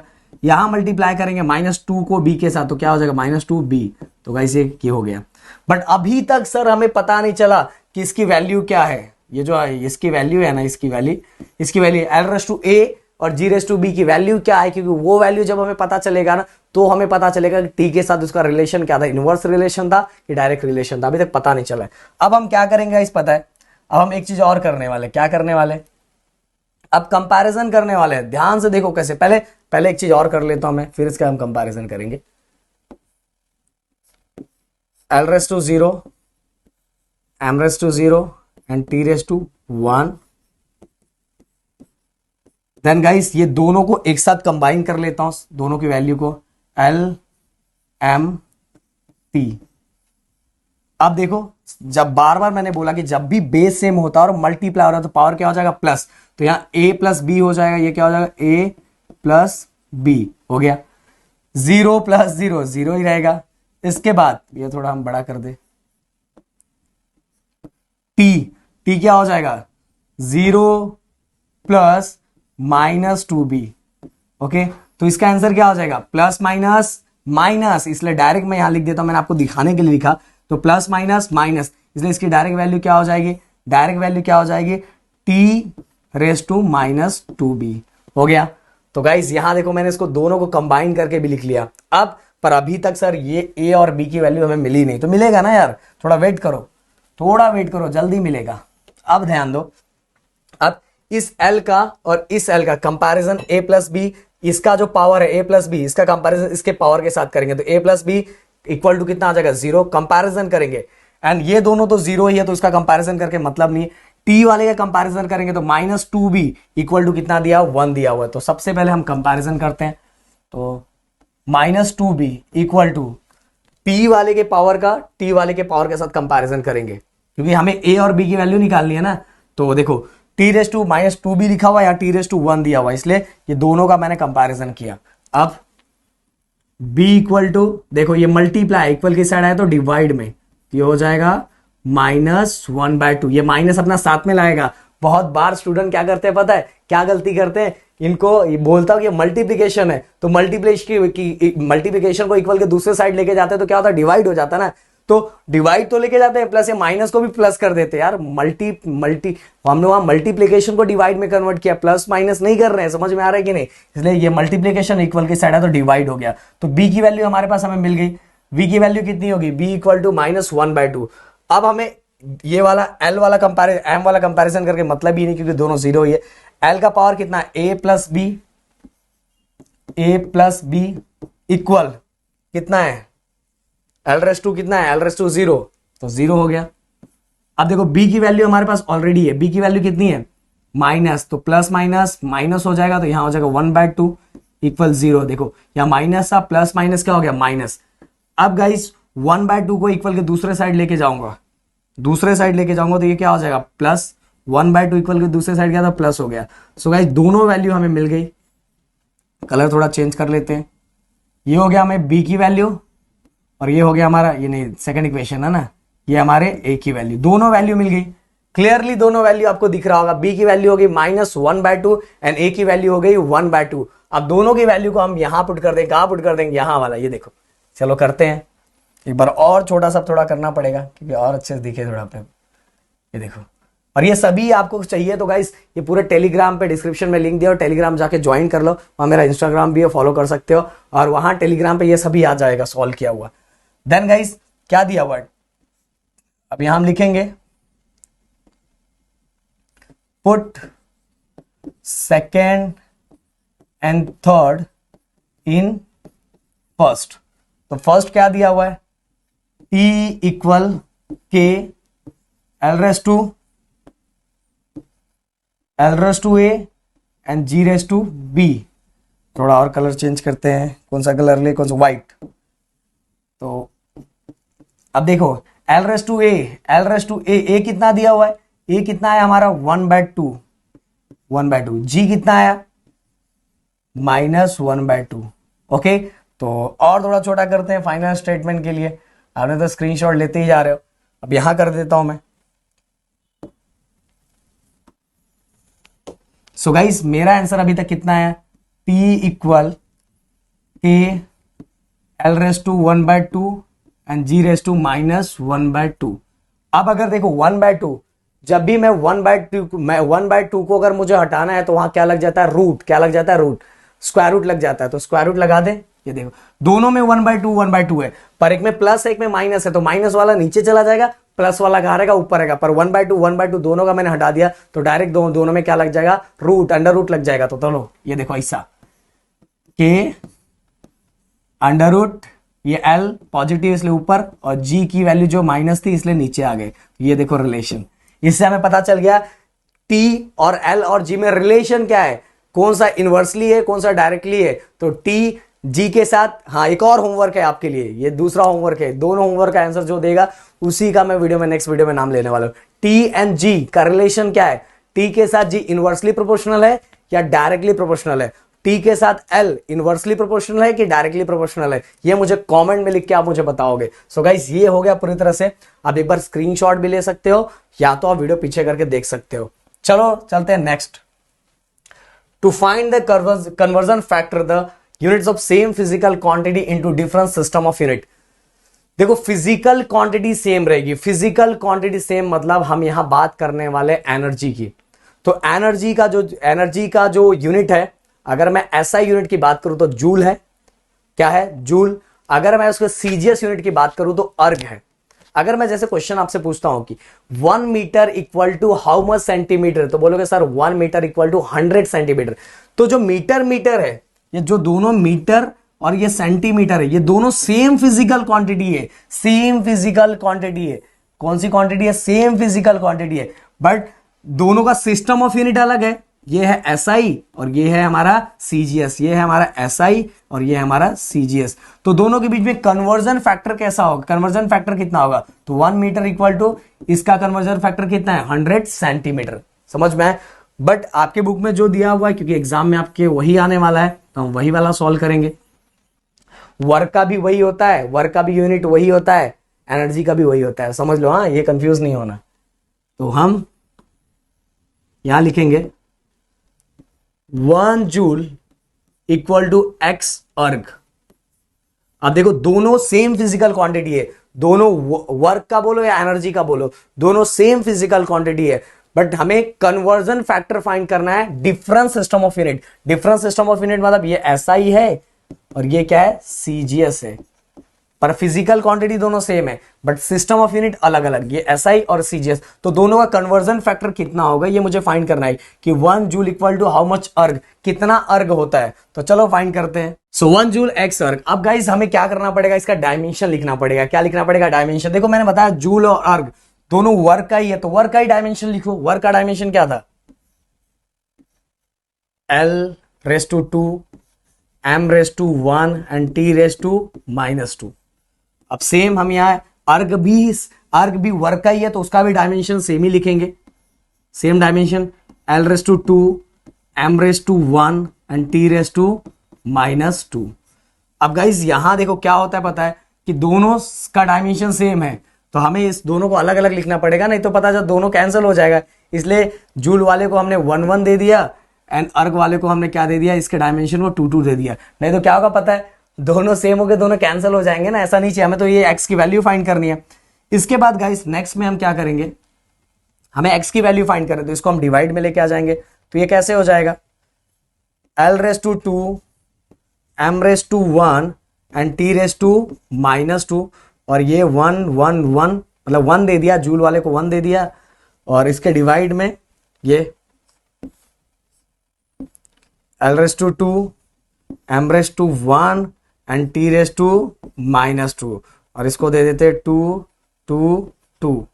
ओके, और इक्वल टू हमारा क्या आ गया, x। अब गाइज हम क्या करेंगे, इसको एक साथ रख लेते हैं, थोड़ा अच्छा दिखेगा। L1 अपॉन L2 और दोनों का स्क्वायर एक साथ लिख देते हैं। देखो स्क्वायर था इसलिए हमने एक साथ लिख दिया, इनटू M1 अपॉन M2, और दोनों की वैल्यू 1 1 है, तो 1 लिख दो ऊपर चाहिए तो। देन इसके बाद लास्ट हमारा T1 upon T2, T1 upon T2, और दोनों की वैल्यू जो दी हुई है वो क्या दिया हुआ है -2, तो दोनों का हमने एक साथ लिख दिया। सो गाइज और इक्वल टू हमारा क्या आ गया x, जो हमें फाइंड करना है। अब L1 देखो ऊपर वाला, ये ऊपर वाला, ये जो L1 ये इधर वाला पार्ट था ना, ये क्या था SI था, तो SI यूनिट ऑफ लेंथ क्या होता है, मीटर होता है, मीटर। एंड नीचे वाला जो पार्ट था वो CGS था, तो CGS यूनिट ऑफ लेंथ क्या होता है, सेंटीमीटर होता है। तो ये दोनों को हमने क्या दिया, ऊपर स्क्वायर दिया तो स्क्वायर दे दिया। फिर से SI unit of mass, SI unit of mass होता है हमारा kg। देन के बाद वही सेम चीज CGS यूनिट ऑफ मास क्या होता है, ग्राम, तो हमने ग्राम लिख दिया। देन इसके बाद गाइस ये तो वैसे भी खत्म ही हो जाएगी इसकी कहानी, क्योंकि दोनों सेकंड सेकंड है, तो ये भी सेकंड है और ये भी सेकंड है, और रेस टू क्या आ गया -2, इसकी तो कहानी ऑलरेडी खत्म है, इसको लेना देना ही नहीं है। सो अब गाइस देखो हमें पता है, ये चीज पता है कि 1 मीटर इक्वल टू कितना सेंटीमीटर होता है, क्योंकि दोनों क्वांटिटी को हम सेंटीमीटर में कन्वर्ट करेंगे। ये नीचे वाला सेंटीमीटर है, ऊपर वाले मीटर को भी हम सेंटीमीटर में कन्वर्ट कर देंगे, तो कैसे हो जाएगा, तो बताओ मीटर कितना सेंटीमीटर होता है, 100 सेंटीमीटर, और नीचे तो सेंटीमीटर है ही है, तो ये हो गया स्क्वायर। देन इसके बाद गाइस नेक्स्ट केजी, ओके, कितना 1 kg इक्वल टू कितना ग्राम होता है, 1000 ग्राम, और ये नीचे ये भी ग्राम और ये भी ग्राम, और इसकी तो कहानी ऑलरेडी खत्म है, सेकंड है। सो गाइस अब चलते हैं फाइनल हम अपना निकालने आंसर। तो यहां गाइस सेंटीमीटर गया कैंसल, अब ये 100 स्क्वायर है, देन इसके बाद 1000 ग्राम कैंसल हो गया। अब 100 स्क्वायर, तो 2 0 था, 2 0 स्क्वायर दिया तो 2 0 और बढ़ जाएगा, ये हो गया। और ये हमारा क्या है, 100, सॉरी ये वाला, तो ये इस पे मैंने 2 लिख दिया, ये 2 नहीं रहेगा, कितना रहेगा, 1 रहेगा ना, तो ये 100 इक्वल टू x, तो टोटल कितना हो गया, 1 2 3 4 5 6, 1 2 3 4 5 6, कितना हो गया 6, और एक 0 भूल गए थे हम, ये एक 0 इधर, ये तो कितना हो गया 1 2 3 4 5 6 7, तो ये हो गया हमारा 10⁻7 इक्वल टू x, तो x इक्वल टू 10⁻7 हो गया, x इक्वल टू कितना हो गया 10⁻7, तो x की वैल्यू हमें मिल गई। तो टोटल गाइस देखो 1 joule equal to x sir लिखा था, तो 1 जूल इक्वल टू x मतलब 10⁻7 अर्ग, तो हमने फाइंड कर लिया है इस x की वैल्यू, तो 1 जूल इक्वल टू 10⁻7 अर्ग। सो गाइस तीनों चीज हमने फाइंड कर लिया, हमने तीनों चीज देखा, तीनों यूजर्स को देख लिया, मेरे ख्याल से आपको क्लियरली हर चीजें समझ में आ गई होगी। अगर समझ में आएगा तो प्लीज कमेंट करके मुझे बताओ। तो आज का जो टॉपिक है यूनिट एंड मेजरमेंट का वो है एरर। सबसे पहले हम देखते हैं एरर होता क्या है। सो समझ लो मेरे पास एक वेइंग मशीन है जिसके अंदर मेरा वेट 60 kg दिखाई दे रहा है, और वही जब मैं जिम में गया तो उसमें मेरा वेट 65 kg दिखाई दे रहा है। और जब मैंने घर पे आया तो मैंने बोला यार अभी नया मशीन, अभी घर का जो वेइंग मशीन है मैंने नया मंगाया है, तो इसके अंदर 60 kg दिखाई दे रहा है और वहां 65 kg दिखाई दे रहा है।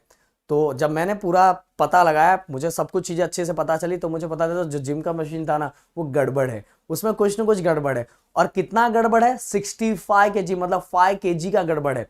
क्योंकि मेरा जो घर पे जो मैंने मशीन रखी थी वो एकदम करेक्ट बता रहा था, वो बता रहा था 60 kg, और जो जिम का मशीन था वो 65 kg बता रहा था। तो जो मेरा घर का मशीन था वो है 60 kg, मतलब वो है ट्रू वैल्यू। वो कौन सी वैल्यू है, ट्रू वैल्यू।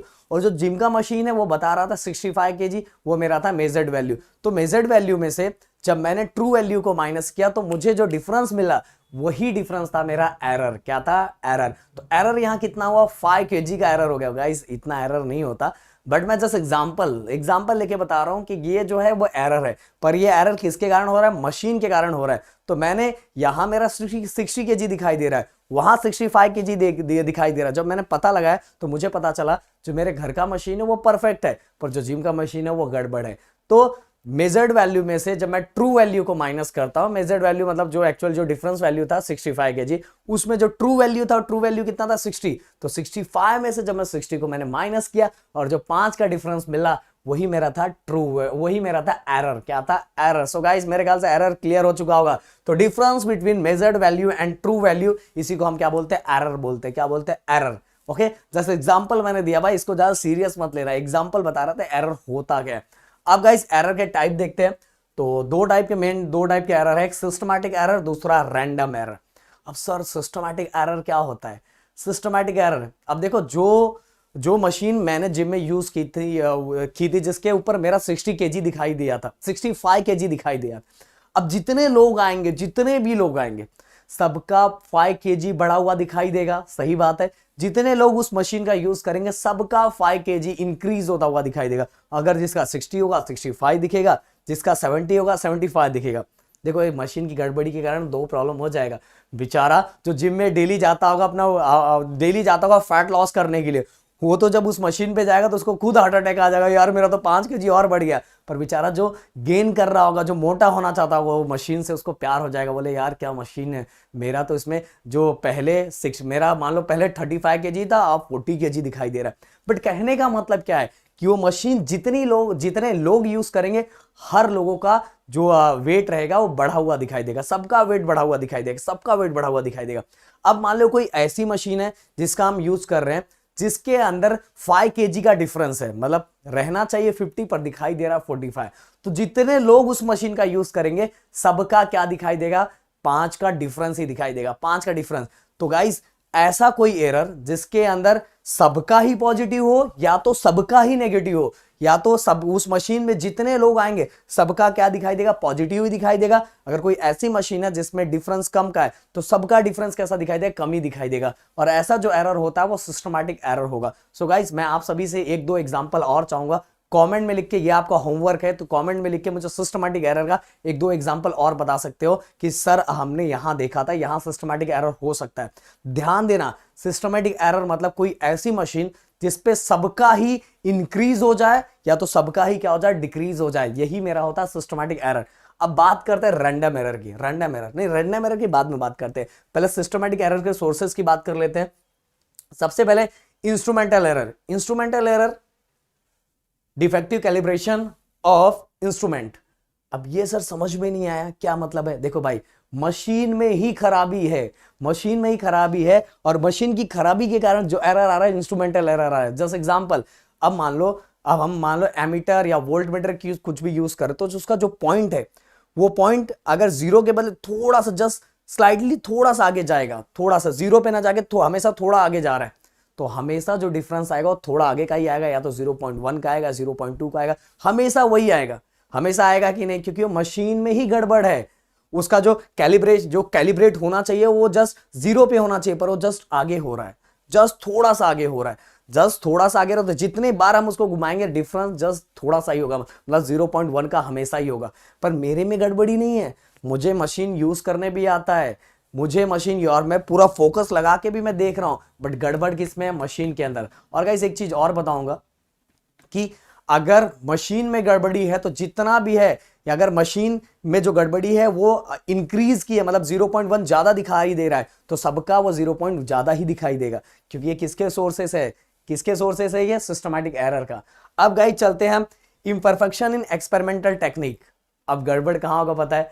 मुझे कोई मशीन दे दिया है, वर्नियर कैलिपर हो गया, स्क्रू गेज हो गया, जिसका मुझे लिस्ट काउंट ही नहीं पता है, या कोई भी मशीन दे दी है, मुझे उस मशीन को यूज ही नहीं करने आ रहा है, मुझे मशीन यूज नहीं कर रहा है, तो सिंपल सी बात है उसमें एरर आएगा ही। क्योंकि मुझे जिस तरह मुझे बोल दिया भाई ऐसे ऐसे मशीन जाकर यूज करो, तो मैं वैसे ही यूज करूंगा, क्योंकि मुझे आता नहीं, मैंने बस सुन लिया है, मैं वैसे यूज करूँ, तो मेरा बार बार वैसे ही गड़बड़ हो रहा है, क्योंकि मुझे प्रॉपर मशीन की क्या सेटिंग है वो मुझे पता नहीं है, मैं उसमें एक्सपर्ट पूरी तरह से नहीं है, मेरा परफेक्शन उसके अंदर पूरी तरह से नहीं है। इसके कारण मशीन में बार जो मेरा रिजल्ट आ रहा है वो क्या आ रहा है? एरर आ रहा है। ये देखो बहुत बार होता है, ये वाला बहुत, ये कम पाया जाता है पर ये बहुत पाया जाता है, क्योंकि हम पूरी तरह से उसकी सेटिंग समझते नहीं है, और पूरी सेटिंग नहीं समझने के कारण क्या होता है? बार उसमें गड़बड़ी आती है। अब चलते हैं लास्ट, जो हमारा सिस्टमैटिक एरर के सोर्सेस का जो लास्ट पार्ट है वो पर्सनल एरर। यार ये तो गड़बड़ है। पर्सनल एरर मतलब जैसे मान लो मशीन भी सही है, मुझे मशीन पूरी तरह से मैं एक्सपर्ट हूं मशीन को चलाने, उसकी पूरी सेटिंग मेरे को आती है, पर मेरा फोकस मशीन पे नहीं है, मेरा ध्यान मैं कर रहा हूं, मैं यहाँ मशीन में या एमीटर का रीडिंग ले रहा हूं या किसी का कुछ भी कर रहा हूं जो मशीन प्रॉपर काम कर रहा हूं, पर मेरा फोकस कहीं और है। सामने से कुछ चीज चली गई, मेरा फोकस उस पर चला गया। अब सामने से क्या चली गई मुझे नहीं पता, बट मैं मशीन का यूज कर रहा हूं पर मेरा फोकस मशीन पे नहीं है। मशीन सही है, मशीन सही है, मैं एक्सपर्ट भी हूं मशीन को यूज करने में, पर मेरा फोकस कहाँ होना चाहिए था, मेरे इंस्ट्रूमेंट पे होना चाहिए था, पर मेरा फोकस इंस्ट्रूमेंट पे नहीं है, मेरा फोकस तो कहीं और है। इसीलिए वहां जो एरर अराइज होगा उसको बोलेंगे personal error. Fault of observer of carelessness, पूरी तरह से फोकस नहीं है उसका फोकस नहीं है मशीन के ऊपर, तो रिजल्ट तो कैसा आएगा, रिजल्ट गड़बड़ी आएगा ना भाई, रिजल्ट गड़बड़ी आने वाला है। तो ये हो गया हमारा पर्सनल एरर। अब गाइस ये हो गए सिस्टमैटिक एरर के sources, instrumental error, imperfection in experimental technique and personal error. अब बात करते हैं हम रैंडम एरर की। Random error guys, random error में सही बोलू ना, देखो मशीन भी सही है, ओके, मेरा फोकस भी पूरी तरह से मशीन पे है, और मैं एक्सपर्ट भी हूं मशीन पे, तीनों चीज एकदम परफेक्ट है। पर अचानक से क्या हो गया पता है, अचानक से लाइट का वोल्टेज बढ़ गया, अचानक से लाइट का वोल्टेज बढ़ गया, प्रेशर कम हो गया, तो इसमें मेरा थोड़ी हाथ है कि इंस्टेंट कुछ भी हो सकता है, या तो मेरा टेम्परेचर हाई हो सकता है, टेम्परेचर लो हो सकता है, वोल्टेज ज्यादा हो सकता है या कम हो सकता है, ये मेरे हाथ में नहीं है ना।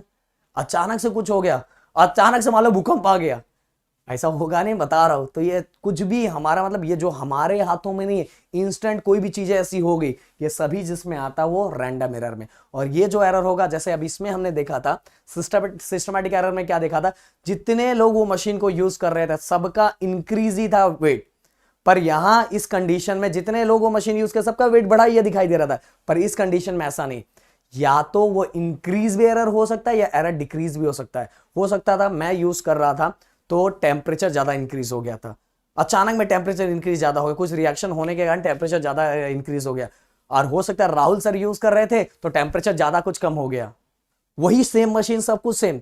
तो इसमें पॉजिटिव भी हो सकता है, नेगेटिव भी हो सकता है, रैंडमली कुछ भी हो सकता है, ओके, उस पर हमारा जोर नहीं है, हमारी मशीन भी सही है, हम एक्सपर्ट भी हैं, प्लस हमारा जो फोकस भी हो पूरा मशीन पे है, पर रैंडमली कुछ भी हो सकता है। तो ऐसे जो एरर होते, जो अचानक में जो एरर इन चीजों को लेके आ जाते हैं, वो जो एरर अराइज होते हैं उसको बोलते हैं रैंडम एरर। और रैंडम एरर गाइस पॉजिटिव भी हो सकते हैं या नेगेटिव भी हो सकते हैं, ऐसा नहीं कि सेम मशीन में अगर वो मशीन यूज करे तो पूरा पॉजिटिव होगा, ऐसा नहीं, वही मशीन में पॉजिटिव भी हो सकता है या नेगेटिव भी हो सकता है। तो पूरी तरह से गाइस मैंने एक एक चीजों को बहुत क्लियरली, बहुत मजेदार तरीके से मैंने बता दिया कि एरर क्या होता है, मेरे ख्याल से बहुत अच्छे समझ में आ गया। और एक मैंने क्वेश्चन भी आपसे पूछा है सिस्टमैटिक एरर के बारे में, तो प्लीज जाके उसका आंसर कमेंट में लिखना और मुझे बताना। सो गाइस सबसे पहले ये सभी जितने मैंने फॉर्मूले लिखे हुए हैं ना, ये सभी बहुत काम आने वाले आपके न्यूमेरिकल्स के अंदर। तो एक एक करके, सबसे पहले most probable value, mean value या ट्रू वैल्यू, ये तीनों का नाम एक ही है, या मोस्ट प्रोबेबल वैल्यू बोलो या ट्रू वैल्यू बोलो या तो मीन वैल्यू बोलो, आपकी जो मर्जी करे वो बोलो। सो गाइज अगर हम कोई एक्सपेरिमेंट परफॉर्म करते हैं ना, अभी आप 11th में गए हो तो आपको नंबर ऑफ एक्सपेरिमेंट परफॉर्म करवाया जाएगा आपके कॉलेज में।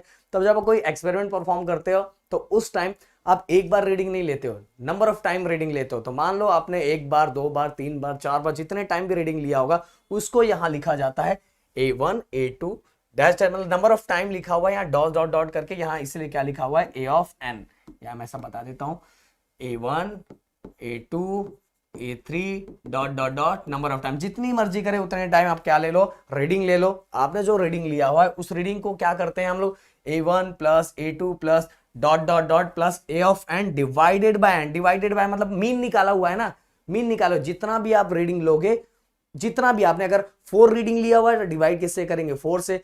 अगर 6 रीडिंग लिया है तो बताओ कितने से डिवाइड करेंगे, 6 से डिवाइड करेंगे। अगर 7 रीडिंग लिया है तो कितने से डिवाइड करेंगे, 7 से। अगर 10 रीडिंग लिया हुआ है तो कितने से डिवाइड करेंगे, 10 टाइम्स रीडिंग लिया हुआ है तो डिवाइड करेंगे 10 से। तो गाइस यहां देखो नंबर ऑफ टाइम रीडिंग लिया हुआ है तो A1 plus A2 plus dot dot dot plus A of N, और उसको किससे डिवाइड किया, N से, क्योंकि नंबर ऑफ टाइम रीडिंग लिया हुआ है इसलिए N से। अगर मान लो मैंने यहाँ 3 लिया है, 2 लिया है, 1 लिया है, ऐसा मतलब पहला वाला रीडिंग मेरा 3 आया, दूसरा वाला रीडिंग 2 आया, इसके बाद वाला रीडिंग 1 आया, तो मैंने 3 टाइम रीडिंग लिया हुआ है, इससे डिवाइड कितने से करूंगा, 3 से। अब मुझे इसका आंसर जरूर देना कि अगर मान लो मैंने 2 ही बार रीडिंग लिया हुआ है तो कितने से डिवाइड करूंगा, बता देना कमेंट में करके, मुझे इसका आंसर बता देना। तो गाइस यही तो है यार, यही है जो इसका आंसर आएगा। अगर ये टोटल निकाल के जो आंसर आएगा उसी आंसर को हम बोलते हैं most probable value, mean value या ट्रू वैल्यू। अकेले एक बार रीडिंग को जो लेते हैं उसको हम ट्रू वैल्यू नहीं मानते, नंबर ऑफ रीडिंग लेंगे, नंबर ऑफ रीडिंग को सम करेंगे और जितने बार हमने रीडिंग लिया उससे उसको क्या करेंगे, डिवाइड करेंगे, और इसी को हम बोलते हैं true value. Okay so guys देखो, the mean value that is arithmetic average value of large number of reading of a quantity is called most probable value. Number of time हम रीडिंग लेंगे, उसका एवरेज फाइंड करेंगे, average जो find कर रहे हैं वही हमारे लिए क्या होगा, मीन वैल्यू होगा। ओके सो गाइस देखो यहाँ लिखा है ए ऑफ मीन, मीन मतलब वही नंबर ऑफ टाइम। अब गाइस बहुत बार बच्चे कंफ्यूज होते हैं कि सर ये क्या लिखा हुआ है। देखो ये 1/n बाहर निकाल लिया है, ये 1/n को बाहर निकाला हुआ है। समेशन ऑफ, समेशन किसका, फर्स्ट टर्म मतलब ए, मतलब जो पहला टर्म लिया, जो भी पहला टर्म होगा, अगर पहला टर्म 3 है तो यहां लिखेंगे 3, और कितने टाइम तक, लास्ट टर्म क्या है n, देखो लास्ट टर्म n है ना, n नंबर टर्म, इसलिए ऊपर n लिखा हुआ है। सो गाइस इसका मतलब ये है। बट ओवरऑल मैं आपको एक ही चीज बताऊंगा, mean value, true value, most preferable value मतलब होता है जितने बार रीडिंग ले रहे हो उसको प्लस करो, और जितना आपने रीडिंग लिया जितने टाइम उससे उसको डिवाइड कर दो, तो हमें जो वैल्यू मिलेगा वो मिलेगा true value, most preferable value. Okay दिमाग में फिट, एंड हमारा जो एक मीन वैल्यू। ओके तो याद रखो ये चीज। अब इसके बाद आता है हमारा एब्सोल्यूट एरर। एब्सोल्यूट एरर बहुत सिंपल है गाइस, देखो a बार ऑफ m, इसका मतलब होता है मीन वैल्यू। ये याद रखो, हाँ एक एक चीजें याद रखो, ऐसा लिखा हुआ है, इसका मतलब क्या होता है, इसका मतलब क्या होता है, इसका मतलब क्या होता है, इसका मतलब होता है मीन वैल्यू। मीन वैल्यू में से सभी इंडिविजुअल वैल्यू, मतलब एक एक वैल्यू को, मतलब जो हमने सबको प्लस किया, सबको प्लस करके हमने एक मीन वैल्यू फाइंड की, इस मीन वैल्यू में से जब हम एक एक इंडिविजुअल वैल्यू को क्या करेंगे, माइनस करेंगे, तो हमें जो वैल्यू मिलेगा उसको बोलेंगे एब्सोल्यूट एरर। क्या बोलेंगे, एब्सोल्यूट एरर। अब देखो फिर से मीन वैल्यू में से सेकंड वाले को हमने माइनस किया, तो ये देखो मिला, ये भी हमारा क्या, एब्सोल्यूट एरर। देन इसके बाद हम फिर से किया, मतलब यहाँ m लिखा हुआ है, ये मीन वैल्यू में से n टर्म वाले को माइनस किया, तो हमें जो वैल्यू मिलेगा वो होगा हमारा एब्सोल्यूट एरर। जैसे एग्जांपल है, कि एग्जांपल ऐसे ले लेते हैं आपको समझाने के लिए। जैसे मान लो यहाँ हमारा जो मीन वैल्यू, हमने सबको प्लस करके उसके जितना नंबर ऑफ रीडिंग लिया उससे डिवाइड किया, तो हमारा ये आ गया 4 आ गया। क्या हो गया, 4 आ गया। 4 में से अगर मान लो पहला वाला रीडिंग 1 है, पहला वाला रीडिंग कितना 1 है, तो 4 - 1 3, कितना हो गया 3, तो हमारा एब्सोल्यूट एरर क्या हो गया, 3 हो गया। और ये मोड इसलिए दिया हुआ है क्योंकि अगर इनकेस कोई भी साइन माइनस में आता है, जैसे एग्जांपल हमारा मान लो मीन वैल्यू 4 है, मीन वैल्यू कितना है 4 है, क्योंकि पहले मीन वैल्यू में से माइनस करना है, और जो इंडिविजुअल वैल्यू है मान लो वो 5 है, मान लो सेकंड a2 क्या है 5 है, तो 4 - 5 कितना हो जाएगा, -1। बट गाइस ये मोड में दिया हुआ है, इसलिए इसका आंसर क्या आएगा, ओनली 1, इसलिए ऐसा दिया हुआ है, याद रखो कभी, क्योंकि इसका आंसर कभी कभी माइनस में आता है ना, पर मोड में दिया हुआ तो उसका आंसर किस में कन्वर्ट हो जाता है, पॉजिटिव नंबर्स में। फिर से तीसरा भी, ये a ऑफ n इसलिए लिखा हुआ है क्योंकि यहाँ ऐसा बोला कि नंबर ऑफ टर्म्स हमने लिया है, तो मीन वैल्यू को जो भी number of last number of reading लिया उससे माइनस करेंगे, तो जो वैल्यू मिलेगा हमें मिलेगा वो एब्सोल्यूट एरर। अब इसके बाद वाला हमारा mean absolute error. Mean absolute error मतलब ये जितने हमें एब्सोल्यूट एरर मिले हैं सबको प्लस करो। अगर मान लो हमें 3 एब्सोल्यूट एरर मिले हैं, तो 3 एब्सोल्यूट एरर को हम मान लो पहला एब्सोल्यूट एरर, जैसे एग्जांपल 1 मिला है, दूसरा 2 मिला है, तीसरा 3 मिला है, तो क्या करेंगे, वैसे ही से 1 + 2 + 3 एंड डिवाइडेड बाय कितना, 3 हो गया भाई। इसी को बोले मीन एब्सोल्यूट एरर। जो भी ऊपर एब्सोल्यूट एरर मिला उसको नीचे इसका क्या फाइंड करना, मीन एवरेज फाइंड करना है, तो सबको प्लस करो, उतने नंबर से डिवाइड करो। देखो mode delta a1 delta a2 plus plus और डेल्टा a ऑफ n, और यहाँ नंबर ऑफ टर्म लिया इसलिए डिवाइड कितने से किया, n से। पर आपको पता रहना चाहिए कि अगर यहाँ आपने मीन एब्सोल्यूट एरर 3 ही लिया है तो कितने से डिवाइड करोगे, 3 से डिवाइड करोगे। इस तरह से जो हमारी ये वैल्यू मिलेगी, ये देखो इसके ऊपर बार दिया हुआ है, इसका मतलब क्या है, ये मीन एब्सोल्यूट एरर। देखो ये बार हटा दूंगा तो ये बार हटा दूंगा, बार हटा दिया, यहाँ दिख रहा है, समझ mean absolute error, mean absolute error. यहाँ देखो लिखा है, पहले ये देख लेते हैं। For a given set of measurement of quantity, the magnitude of the difference between, किसके बीच में डिफरेंस है, mean value for each individual value, individual value हर से माइनस करते जाएंगे तो हमें जो मिलेगा वो मिलेगा एब्सोल्यूट एरर। और जितना एब्सोल्यूट एरर मिला है, जितना भी हमें एब्सोल्यूट एरर मिला है सबको प्लस करके, और जितना भी हमने एब्सोल्यूट एरर फाइंड किया है उससे डिवाइड कर दो, तो हमारा मिल जाएगा mean absolute error. So guys अब देखो एब्सोल्यूट मीन एब्सोल्यूट एरर तो समझ में आ गया। अब क्वेश्चन है रिलेटिव एरर क्या है सर, रिलेटिव एरर बहुत सिंपल है। जो भी हमारा यहाँ हम जब सबका मीन एब्सोल्यूट एरर का फाइंड करेंगे ना, मीन एब्सोल्यूट एरर जब हमें मिल जाएगा, जो भी मीन एब्सोल्यूट एरर की वैल्यू होगी उससे हम मीन को किससे, ये वाला ट्रू वैल्यू, मतलब मीन एब्सोल्यूट एरर को किससे डिवाइड करेंगे, मीन वैल्यू से डिवाइड करेंगे, तो जो हमें मिलेगा उसको बोलेंगे रिलेटिव एरर। अगर रिलेटिव एरर का हमें डेफिनेशन बनाए तो कैसे बोलेंगे, relative error is defined as it is a ratio of, it is a ratio of, किसका रेशियो होगा बताओ मुझे, किसका रेशियो ये हो जाएगा, इसको अरेंज कर देते हैं, एक मिनट ऐसा कर दूं मैं,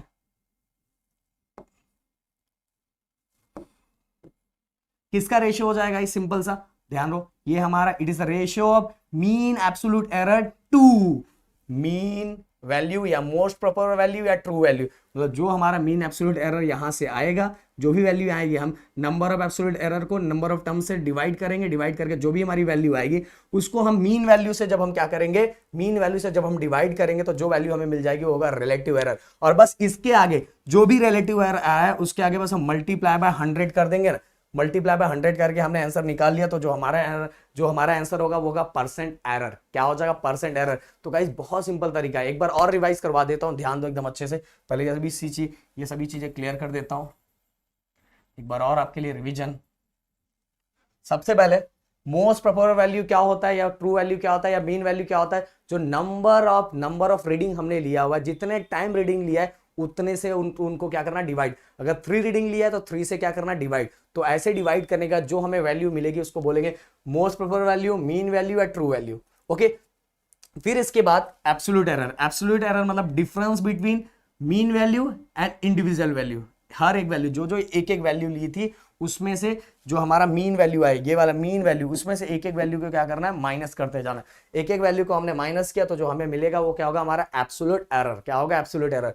अब मीन एब्सोल्यूट एरर मतलब जो भी एब्सोल्यूट एरर आया, जितना भी, अगर हमने 4 एब्सोल्यूट एरर निकाला है तो 4 एब्सोल्यूट एरर को, जितना भी नंबर ऑफ एरर दिखाई दे रहा है उतने को 4 से डिवाइड कर दो। जितना भी, अगर हमें 4 एब्सोल्यूट एरर निकाला है तो हम डिवाइड कितने से करेंगे, 4 से डिवाइड करेंगे। जैसे हम 4 से डिवाइड करेंगे, मान लो यहां हमने बोला ना 1 2 3 निकाला है, तो हम कितने से डिवाइड करेंगे, 3 से। जब 3 से हम डिवाइड करेंगे तो जो भी वैल्यू मिलेगी वो वैल्यू होगी हमारा मीन एब्सोल्यूट एरर, मतलब एवरेज। ओके, फिर इसके बाद गाइस हम क्या करेंगे, रिलेटिव एरर। रिलेटिव एरर कैसे मिलेगा, मीन एब्सोल्यूट एरर को हम किससे डिवाइड करेंगे, मीन वैल्यू से। मीन एब्सोल्यूट एरर को मीन वैल्यू से जब हम डिवाइड, ये वाले मीन वैल्यू जो भी हमारा यहां आंसर होगा टोटल प्लस करके और डिवाइड करके, तो उससे डिवाइड करेंगे तो हमारा होगा रिलेटिव एरर।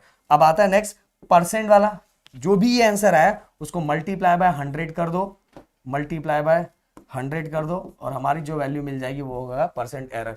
सो गाइस इस तरह से ये पूरी चीजें मैंने आपको बता दी, और इसके बाद न्यूमेरिकल्स करवाऊंगा तो और अच्छे समझ में आ जाएगा। इसलिए वीडियो बार बार देख के ना पूरा चीज दिमाग में फिट कर लो, क्योंकि जब न्यूमेरिकल्स करवाऊंगा तो सभी चीजें आपको बहुत अच्छे से आएगी, और फटाफट वो चीजें आपका क्या हो जाएगा, फिट हो जाएगा, और बहुत मजा आएगा न्यूमेरिकल्स में, और एग्जाम में आएगा तो अच्छे से करके जाओगे। Thank you so much guys and जय हिंद।